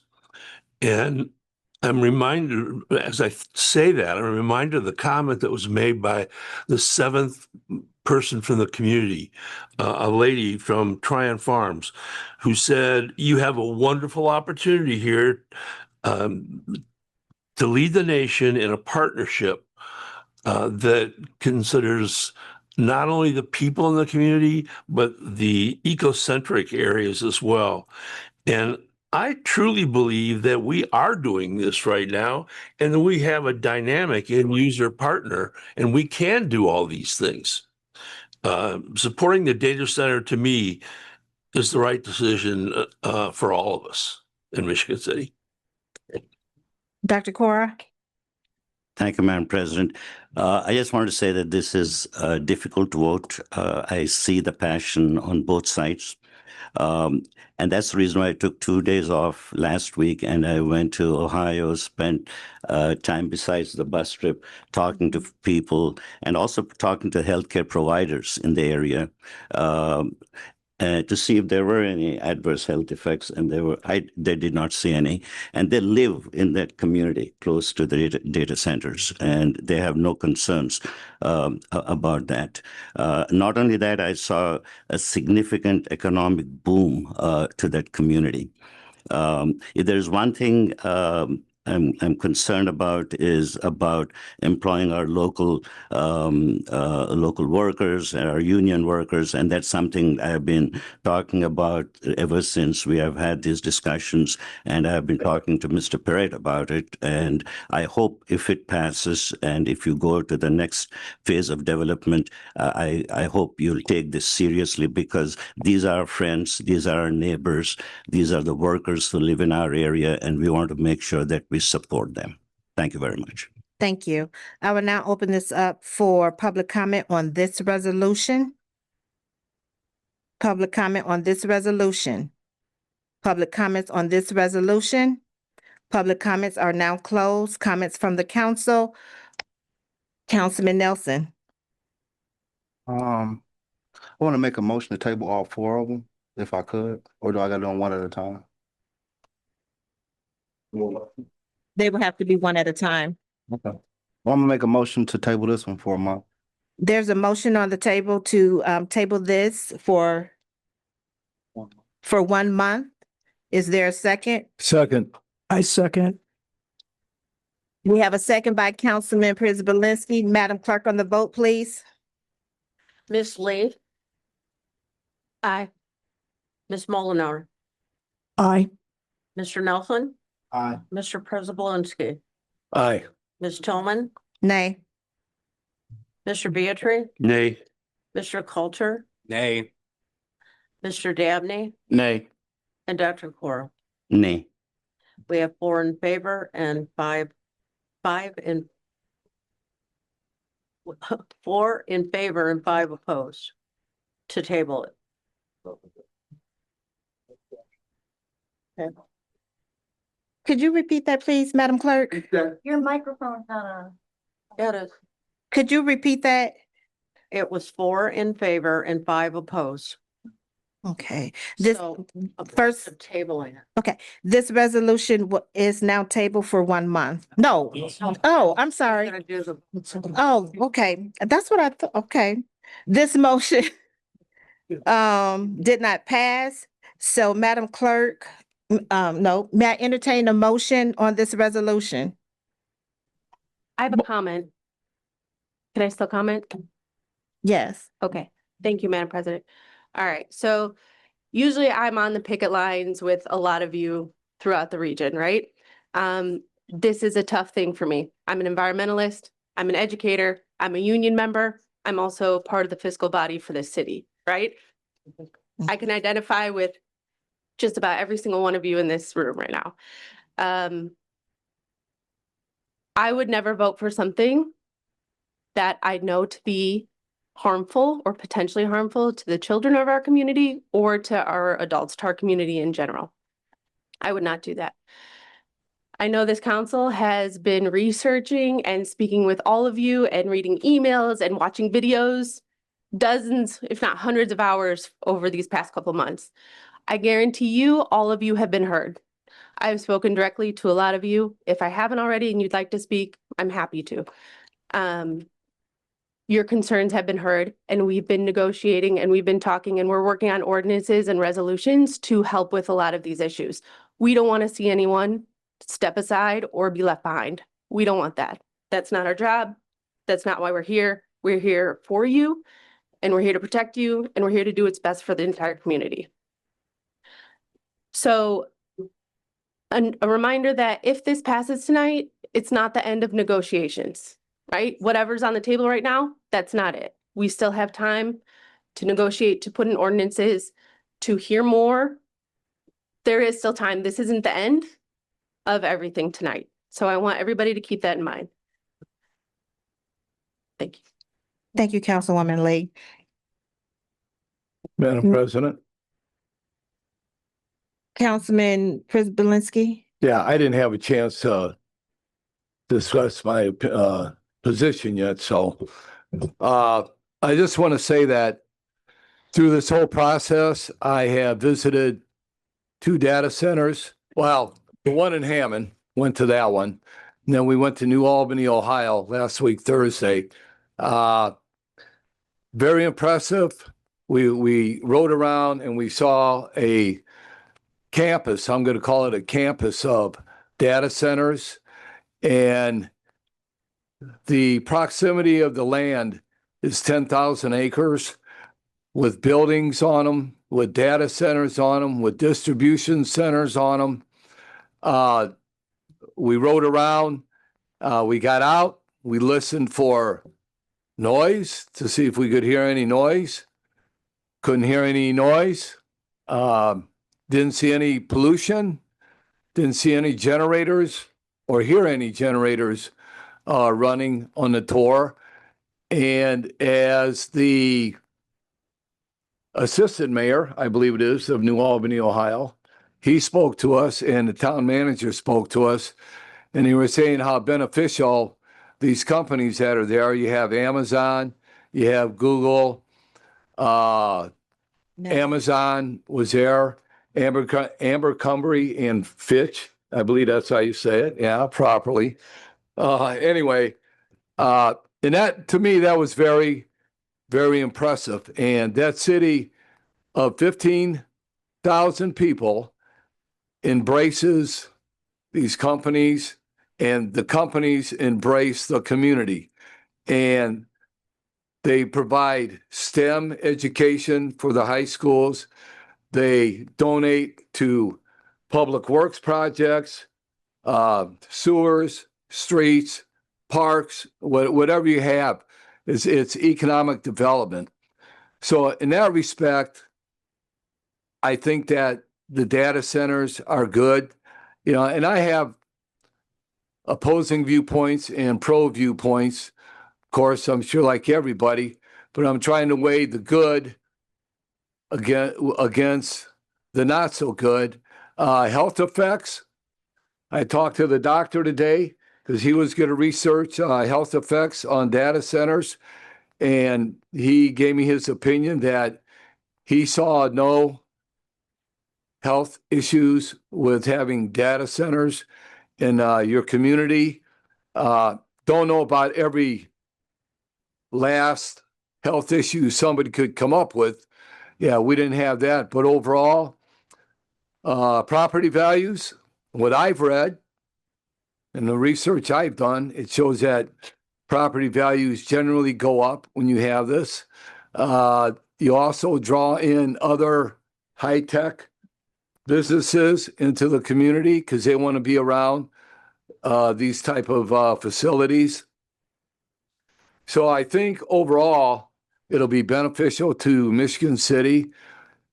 My biggest drawbacks, my biggest concerns are with the developers and not getting to these union people and get them hired on and do what you have to do to get this done. Because I will be checking to see where you go from here, who you're going to call in the morning to get these unions lined up. And understood, I understand that you can't hire everybody in every union and all that because it's availability of workers. Understood that. But I think we need a better attempt at talking to these folks, get them to the table and making a positive impact on it instead of just saying, well, I've tried, or I'll get back with you. You know, let's get it done and get it over with. And I guess the one issue that I have a problem with, this is my biggest issue, is the $270 million tax abatement that this company, the end user, is going to get if we approve all four of these resolutions today. I'm hoping that we can sit back down with the end user and see if we can renegotiate some kind of contract. But, you know, that's where I stand on that. Thank you, Madam President. Thank you. Are there no more comments from, Yeah. Councilman Coulter? Thank you, Madam President. I just wanted to say a couple things. First off, I wanted to thank the other council people for their comments that they've made. We all feel the same way. This is an extremely hard vote. I've been working with my faith leaders to keep my heart open as we go through this process. We all wake up every day figuring out what new thing we're going to learn about data centers today. And I completely agree with our brothers and sisters in labor who are here tonight. If there is local incentives going to a development, it needs to receive, it needs to use local labor. That's why in the next few months, I will be submitting to the city council a community workforce ordinance that anybody receiving public funds will use local labor in their projects. This is an extremely difficult vote. We have done everything we could do to listen to you and to respond to comments and to make sure that we're listening with open hearts. And this is a difficult night for all of us. Thank you. Councilwoman Lee? Thank you. I missed the other half of my sheet. So I do understand that the public feels that this is being rushed and doesn't have enough time to gather more information.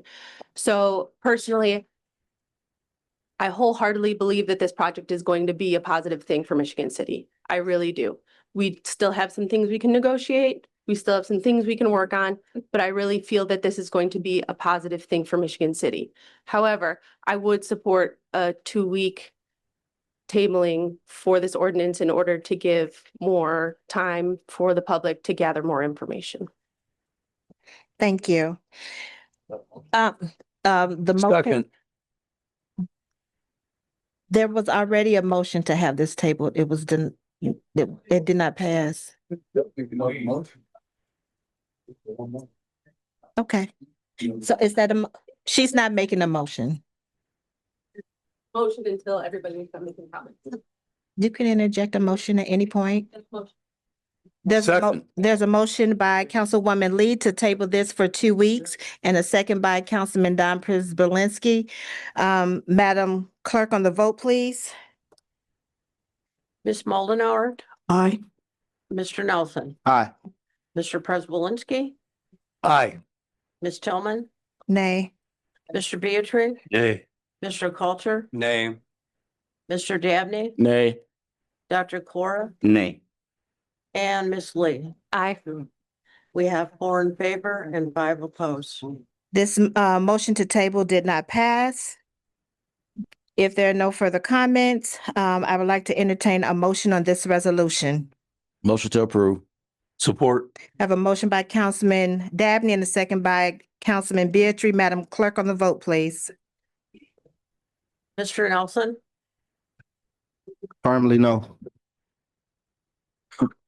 Mr. Prespolinski, What was that? Mr. Prespolinski, Sorry.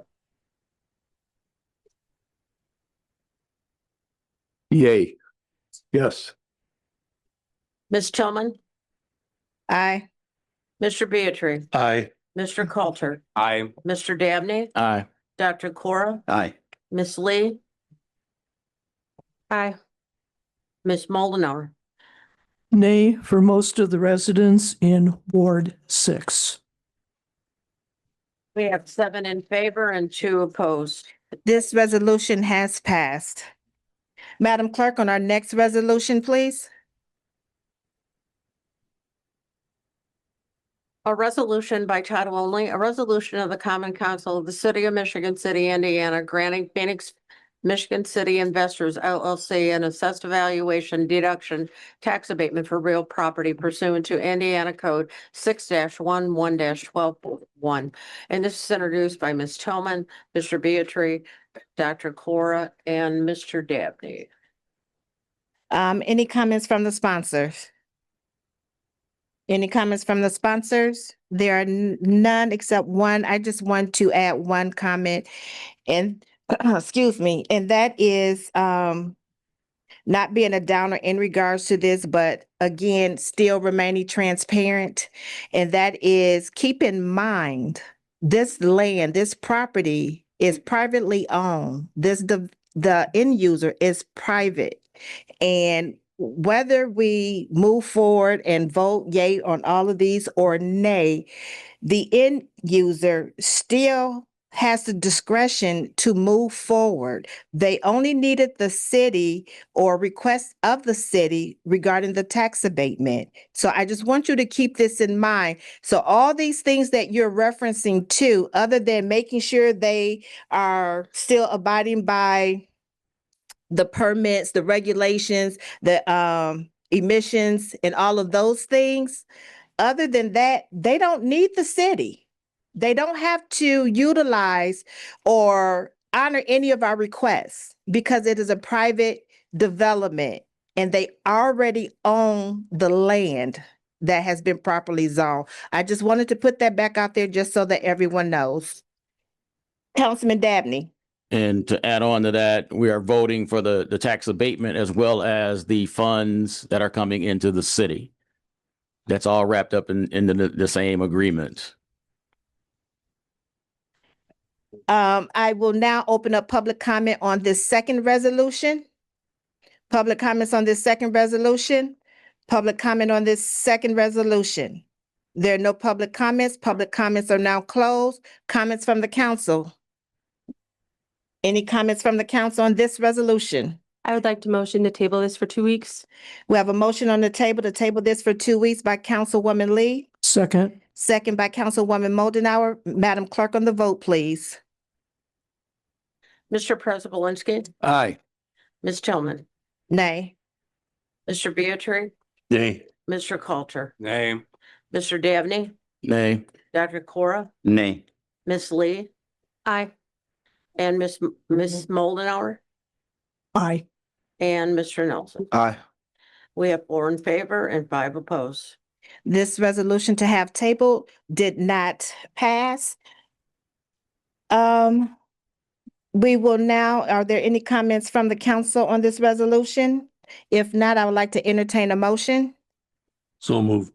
Have a motion by Councilman Beatrice, Support. second by Councilman Dabney. Madam Clerk, on the vote, please. Ms. Tillman, Aye. Mr. Beatrice, Aye. Mr. Coulter, Aye. Mr. Dabney, Aye. Dr. Cora, Aye. Ms. Lee, Aye. Ms. Moldenauer, Nay for most of the residents of Ward 6. Mr. Nelson, No. and Mr. Preselinski. No, and the reason being is I thought we could do a lot better giving $1 million or top 50 company $270 million in tax abatement, and the city's only getting $38 million out of it. Thank you.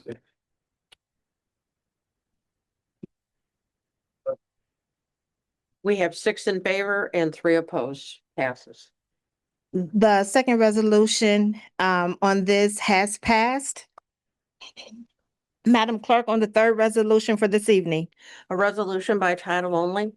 A resolution of the City of Michigan City's Common Council confirming resolution number 4960 that designated and established a certain area of the city of Michigan City, Indiana as an economic revitalization area to which deductions of assessed value may be requested by an applicant to the Common Council of the city of Michigan City pursuant to IC code 6-11-12.1. And this is also introduced by Ms. Tillman, Mr. Beatrice, Dr. Cora, and Mr. Dabney. Are there any comments from the sponsor? Are there any comments from the sponsors on this resolution? Any comments from the council? There are none. Public comments are now open on this third resolution. Any public comment on this resolution? Any public comments on this resolution? Public comments are now closed. Madam Clerk, I'm sorry, may I entertain a motion? So moved. Have a motion by Councilman Beatrice and a second by Councilman Dabney. Madam Clerk, on the vote, please. Mr. Beatrice? Aye. Mr. Coulter? Aye. Mr. Dabney? Aye. Dr. Cora? Aye. Ms. Lee? Aye. Ms. Moldenauer?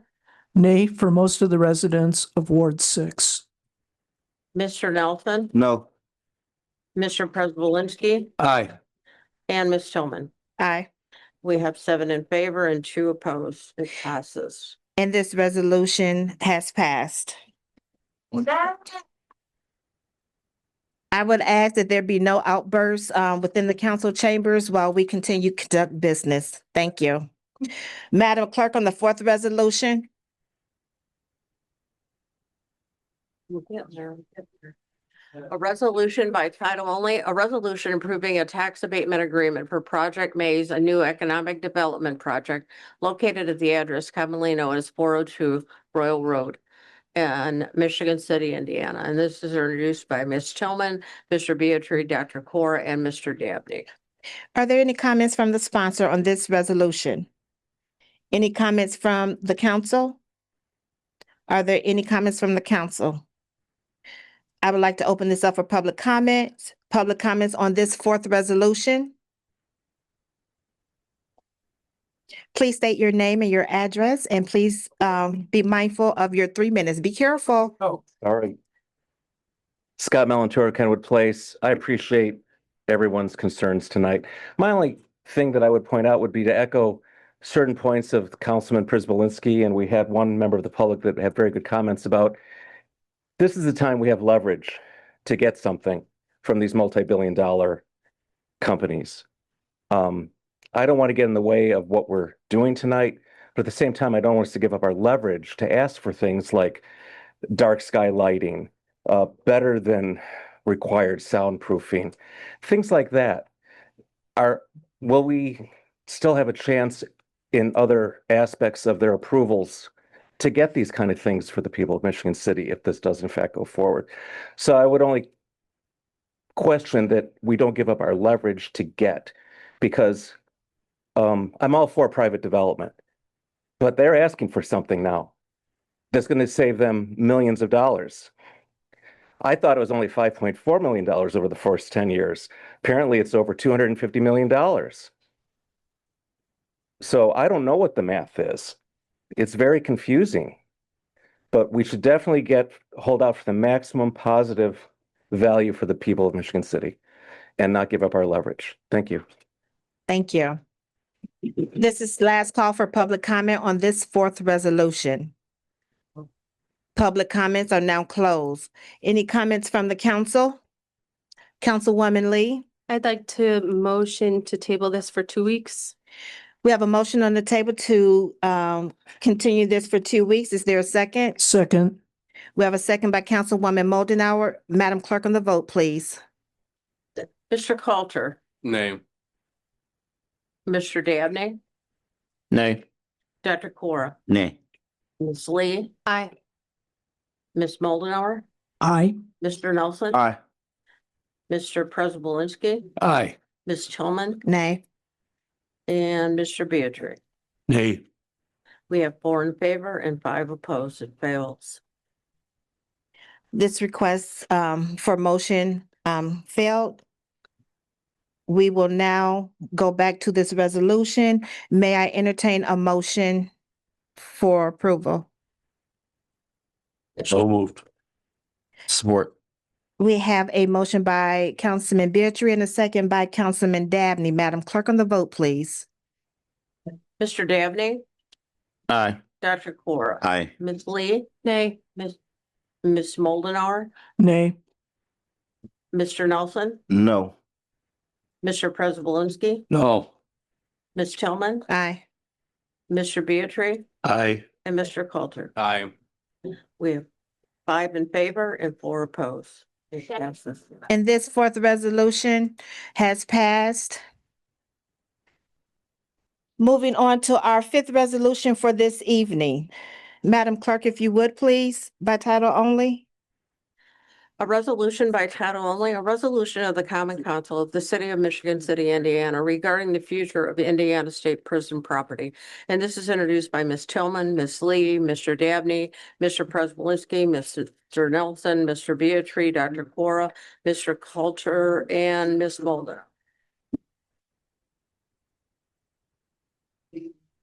Are there any comments from the sponsor on this resolution? Yes, Madam Chair, I would like to read this resolution in its entirety. Request approved. All right. A resolution of the Common Council of the City of Michigan City, Indiana regarding the future of Indiana State Prison property. Whereas the Indiana State Prison located in Michigan City has for decades placed a physical, economic, and social burden on the city's west side, limiting opportunities for redevelopment and neighborhood growth. And whereas in December 2024, the state of Indiana executed a letter of intent with the City of Michigan City to transfer ownership of the Indiana State Prison site to the city by January 1st, 2029, providing a pathway for community-led reimagination and redevelopment of the property. And whereas in reliance of that letter of intent issued by the state of Indiana, the City of Michigan City invested significant resources, including community outreach and professional services, to create a plan of redevelopment for the property. And whereas Ready 2.0 funds have been expended to assist in advancing the comprehensive reimagination strategy for the property.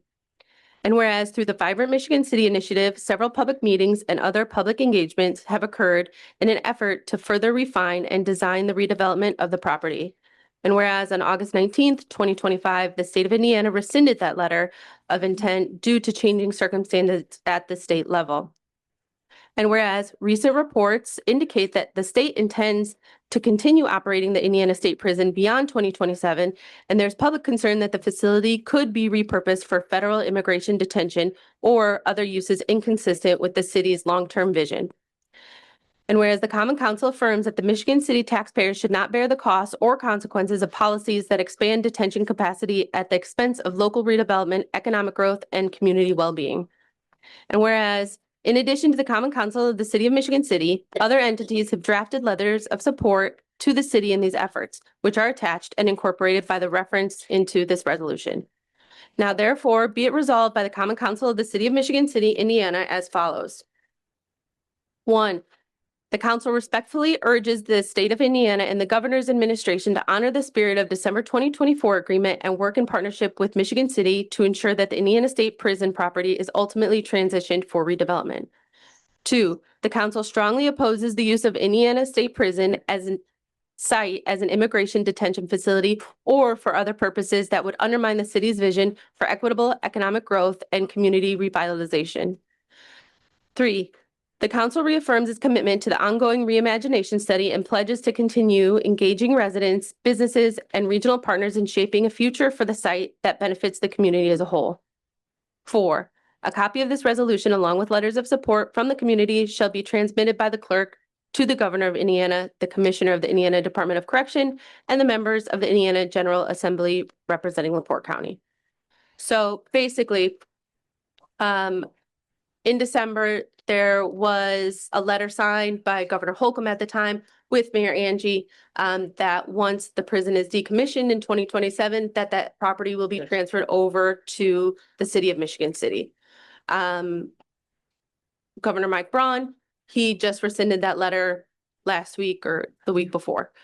So I have been part of the Indiana State Prison revitalization projects for over a year now. We've been working with community members. We've been getting community input to revitalize that area once the prison is decommissioned and everybody is transferred over to Westville and other prisons. This is extremely disheartening and disappointing that Mike Braun came in and rescinded that letter. And there is fear in the public that it will be used as an ICE detention facility. And we, as a City of Michigan City Common Council, we disagree with the governor's decision to rescind that letter and any potential use for that site because of dehumanizing facilities in there and conditions. Are there any other comments from the sponsors on this resolution? Are there any other council sponsors' comments? If there are none, I would like to open this up for public comment on this resolution. Public comment on this resolution. Are there any public comments on this resolution? Public comments are now closed. Any comments from the council? Any Councilman Prisbalinski? Yeah, Madam President. Yeah, it's just astonishing to me that our Governor Braun would give the city of Michigan City a gift as a ICE detention center, right? That's what this is going to be, the Indiana State Prison. That has not been confirmed. Well, that's what it is. Well, yeah, that's the assumption. Yeah, but I'm just saying, you know, what a nice gift from the Republican governor of the state of Indiana. That'll really benefit the west side of Michigan City. Thank you. Thank you, Councilman Prisbalinski. Are there any other comments from the council? Any other comments from the council? And I would just like to add, I am so wholeheartedly, and I concur with Councilwoman Lee, that again, with everything else that is coming before the council, that we also have this before us as well, wondering and to see how this is going to play out in regards to how Governor Braun has rescinded the original agreement with the administrator, with the mayor of the city of Michigan City. And it's very disheartening. For me, it's disheartening. It's very disheartening. And sadly, and I will say that for any other cities that have these imprisonments already established, and that is what they're utilizing it for, which is illegally detaining individuals. It's just wrong. It's just wrong. Are there any other comments from the council? If there are none, may I entertain a motion? May I say something? Council? Yeah, I want to say also that this is very disheartening, and especially when the Revitalization Committee has been working so hard and diligently on this for a year and was extremely excited about what the vision could be for the west side of Michigan City. And we were looking at putting in there attainable housing, which would be for people like firemen, policemen, teachers, you know, people like that. I think a lot of people may have thought it was affordable housing, but it's not. It's what I would call attainable housing. So really disheartening to me is when I first heard about this, my brain immediately skipped forward to the possibility of it being an ICE detention center. And being a former member and chair of the Michigan City Human Rights Commission, this is so wrong. It's morally wrong. It's inexcusable that our community becomes a backyard to a facility like this that dehumanizes individuals, takes away their rights unjustly, and also really devalues our community as a caring community. And I know Michigan City, Indiana, to be an extremely accepting and caring community. So I hope this is just a pause and we'll get through this phase and we'll be able to get back to what Councilman Lee and the other members of the Revitalization Committee have been planning. Thank you. Thank you. Councilwoman Moldenauer. May I entertain a motion on this resolution? Motion to approve. Second. We have a motion by Councilman Dabney and a second by Dr. Core. Madam Clerk, on the vote, please. Dr. Cora, Aye. Ms. Lee. Aye. Ms. Moldenauer, Aye. Mr. Nelson, Aye. Mr. Prespolinski. Aye. Ms. Tillman, Aye. Mr. Beatrice. Aye. Mr. Coulter, Aye. and Mr. Dabney. Aye. We have 9 in favor and no one opposed. And this resolution has passed. Madam Clerk, our ordinance on second reading by title only, please. An ordinance on second reading by title only, approving additional appropriation in the budget of the Park Concession Non-Reverting Fund 2507 to construct a new wing of Wonder Avery exhibit at Washington Park Zoo. And this is introduced by Mr. Dabney, Mr. Prespolinski, Ms. Moldenauer, Mr. Beatrice, Ms. Lee, and Dr. Cora. Are there any comments from the sponsors? The only comment I'd like to make, Prespolinski? the only comment I'd like to make, Madam President, is to have third reading on that this evening also. Okay. Right. Are there any And, other comments?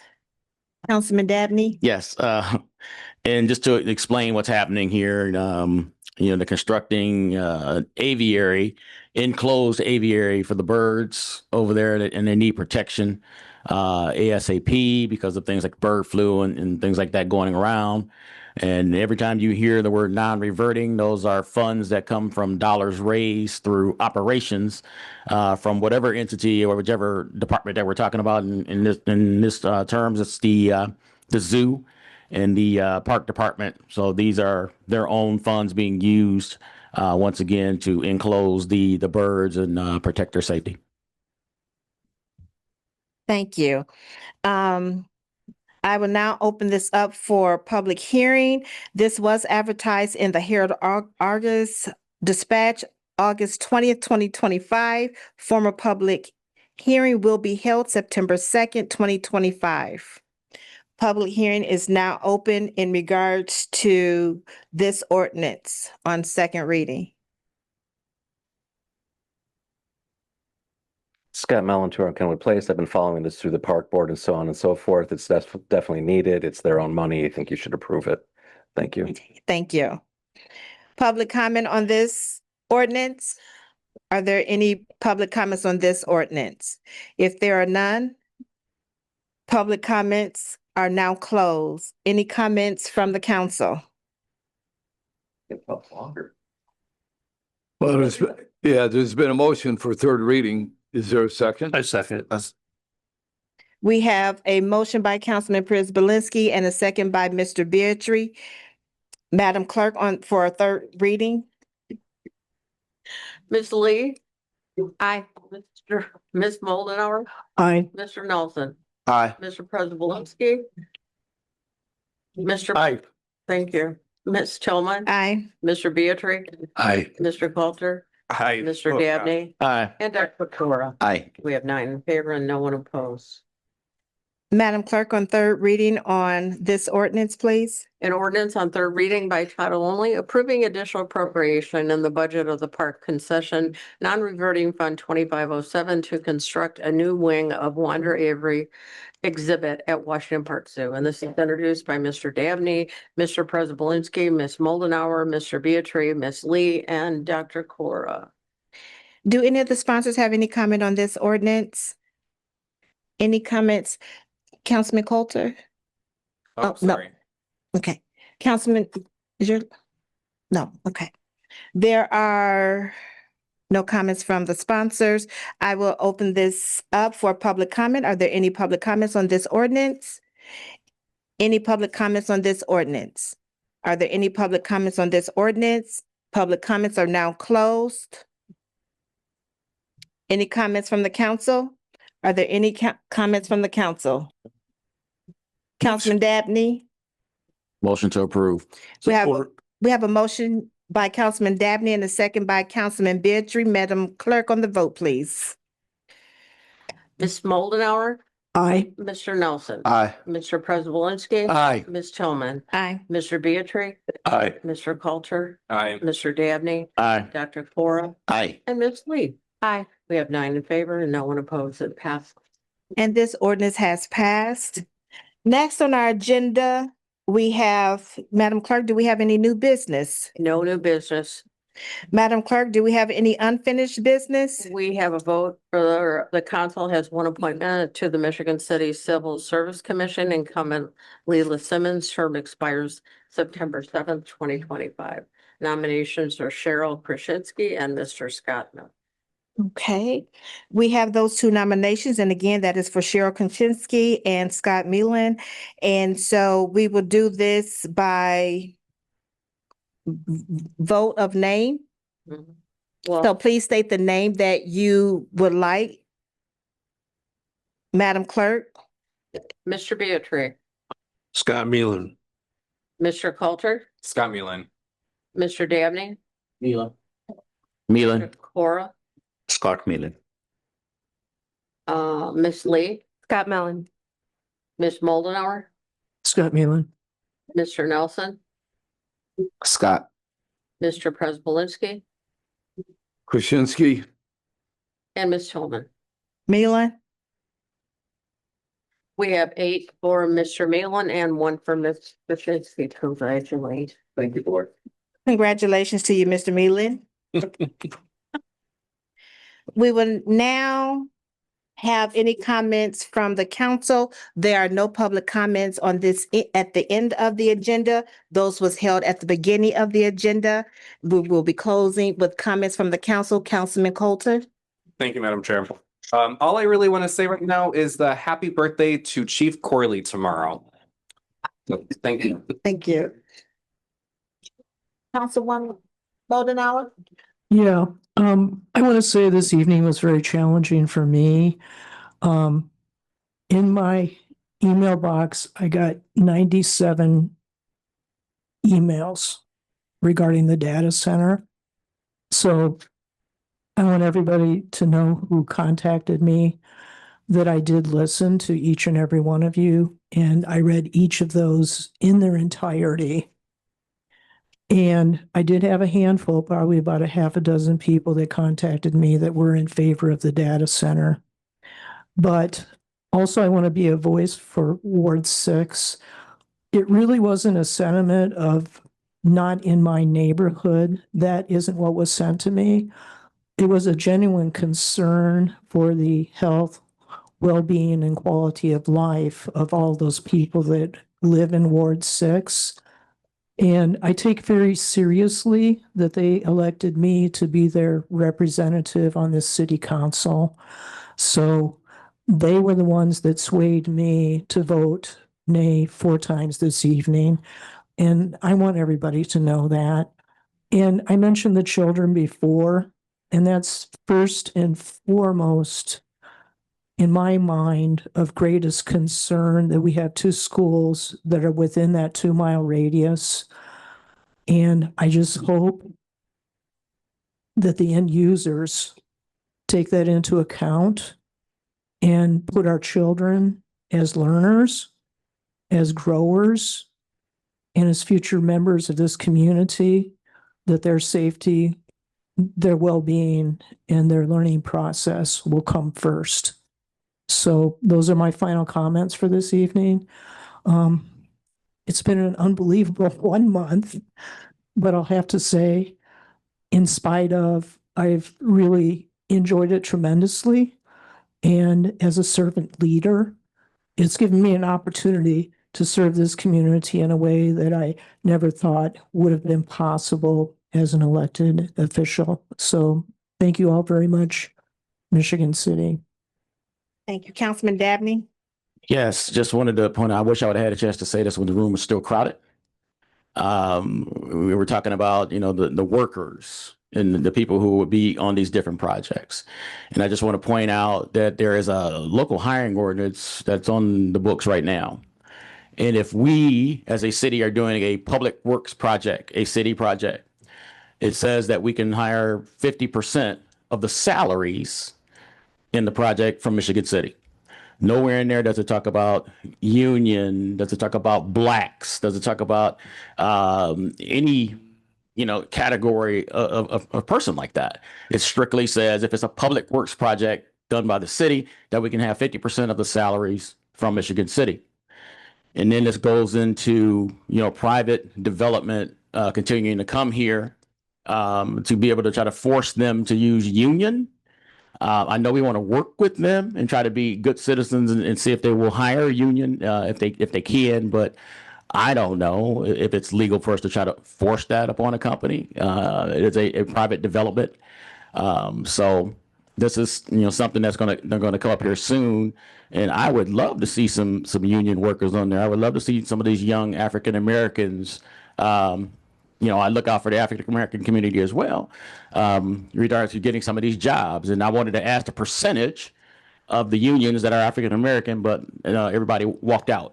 Didn't get a chance to get an answer to that, because I would really love to see that as well, because obviously Mr. Coulter said he's going to bring up something, trying to support unions as well, and I support unions. They've done a lot of things for us: the 40-hour work week, vacation time, overtime pay, and things of that sort. But I want to go another step further and say, if we're just looking for union, I would love to see 50% of the union be African American. As a person growing up here in Michigan City, I've actually had many complaints that some of these people that I know that have tried to get into the unions, it seem like there's roadblocks in front of them to do that. And I would just love to see that addressed as well. So we will have a chance to talk about that when that comes up. Like I said, I wish the room was still full so I can mention this right now, but I'll get a chance, I'm sure. So hopefully, things move forward, and I'm trying to look over there at the clock and see where I'm at. But like we said, and a couple of people mentioned up here, this is one of the tougher votes, or this is the toughest vote I think I've taken as a council member here. We've had a couple others when it was crowded out here. But I think I had to make the best decision based on what my people from the city were telling me. At some point, you have to believe somebody that is, giving you information. I chose to believe the water department. I chose to believe some of the things I was told. I chose to believe a guy that I know that works in the data center, has been doing it for a very long time. And his biggest complaint that when he works inside of a data center, he's cold. So he's been doing that for a long time. I don't see him growing an extra ear or anything like that. So, I think I used the best information that I had to make that decision. And unfortunately, for most of the people that were here in this room, they were a little upset by that. And I understand that is their right to oppose and dissent things that happen up here. But, like I said, I think I made the best decision that I could based on the information that I had. So thank you. Thank you, Councilman Dabney. Councilman Przybylski. Yeah, thank you, Madam President. And just to go back to the resolutions we had tonight in the data center. I guess one of my biggest issues, like I said, was with the sincerity of Phoenix reaching out to the unions and talking to them. I know that Mr. Scott's got electricians working there. Talking to some other union officials, they said that they've had very little contact at all with John. And I think that that's something that the council needs to keep a very close eye on, as far as what's partaking and what's going on out there at that work site, instead of just saying, okay, we signed the 4 resolutions, have at it. To me, there's going to be more issues coming towards us. And like I've heard tonight, we got to have some kind of leverage. And I think we gave our leverage away when, and let me read this, okay? Because I know Mr. Medlin was a little surprised when I think I threw out the number. But it says here that be it further resolved that the Common Council hereby grants the company an assessed valuation deduction, which means tax abatement, from qualified real property investments limited to a cost of $257 million. Okay. And that's for July 1, 2025 to December 31st, 2065. That's a 40-year tax abatement. And by us approving that, we just, in my mind, gave away our leverage to try to go back to that company and try to get anything from the end user. So that was my big push about it. And then there were some other items, but you know, I'm not going to get into every little thing. Okay. We could talk all night about the goods and the bads. So thank you, Madam President. Thank you, Councilman Prisbalinski. Are there any other comments from the council? Dr. Cora? Yeah, Madam President, first of all, I want to thank you for conducting this meeting as effectively as you could have done under some difficult circumstances. So thank you very much. And I, like everybody has said, this has been a difficult vote. But, you know, there are so many, there are some pros, there are some cons, and some, at the end of the day, we have to take a balanced approach and look at what is in the best interest of the city in the long term. So we need to continue to focus on economic development, growth, and taking the city forward. And I think that's very important. And then going and talking to the folks in New Albany and spending a couple of days there and talking to different people in healthcare and economic development and business and all, it gave me a different outlook about this situation. And that community is thriving. It is thriving. And I'd like to see Michigan City grow and thrive. I think we need to move forward. And I know it has disappointed some people, and I regret that. But I think we need to take the city forward. And the most important thing is, as we move forward, like Councilwoman Daisy Lee has said, that we need to continue to engage Phoenix investors to make sure that they continue to mitigate whatever concerns we have, whether it's noise or whether it is light and things like that, and also make sure that they hire more local workers and more of our workers from our unions who are our friends and neighbors and who contribute so much to our community. Thank you very much, Madam President. Thank you, Dr. Cora. Are there any other council comments? If there are none, I would like to close with saying in regards to thank you all, council members, for your individual votes, that you made a sound decision and that you stood your grounds in regards to your opposition as to why you voted the way that you did. And I respect you all for making that decision.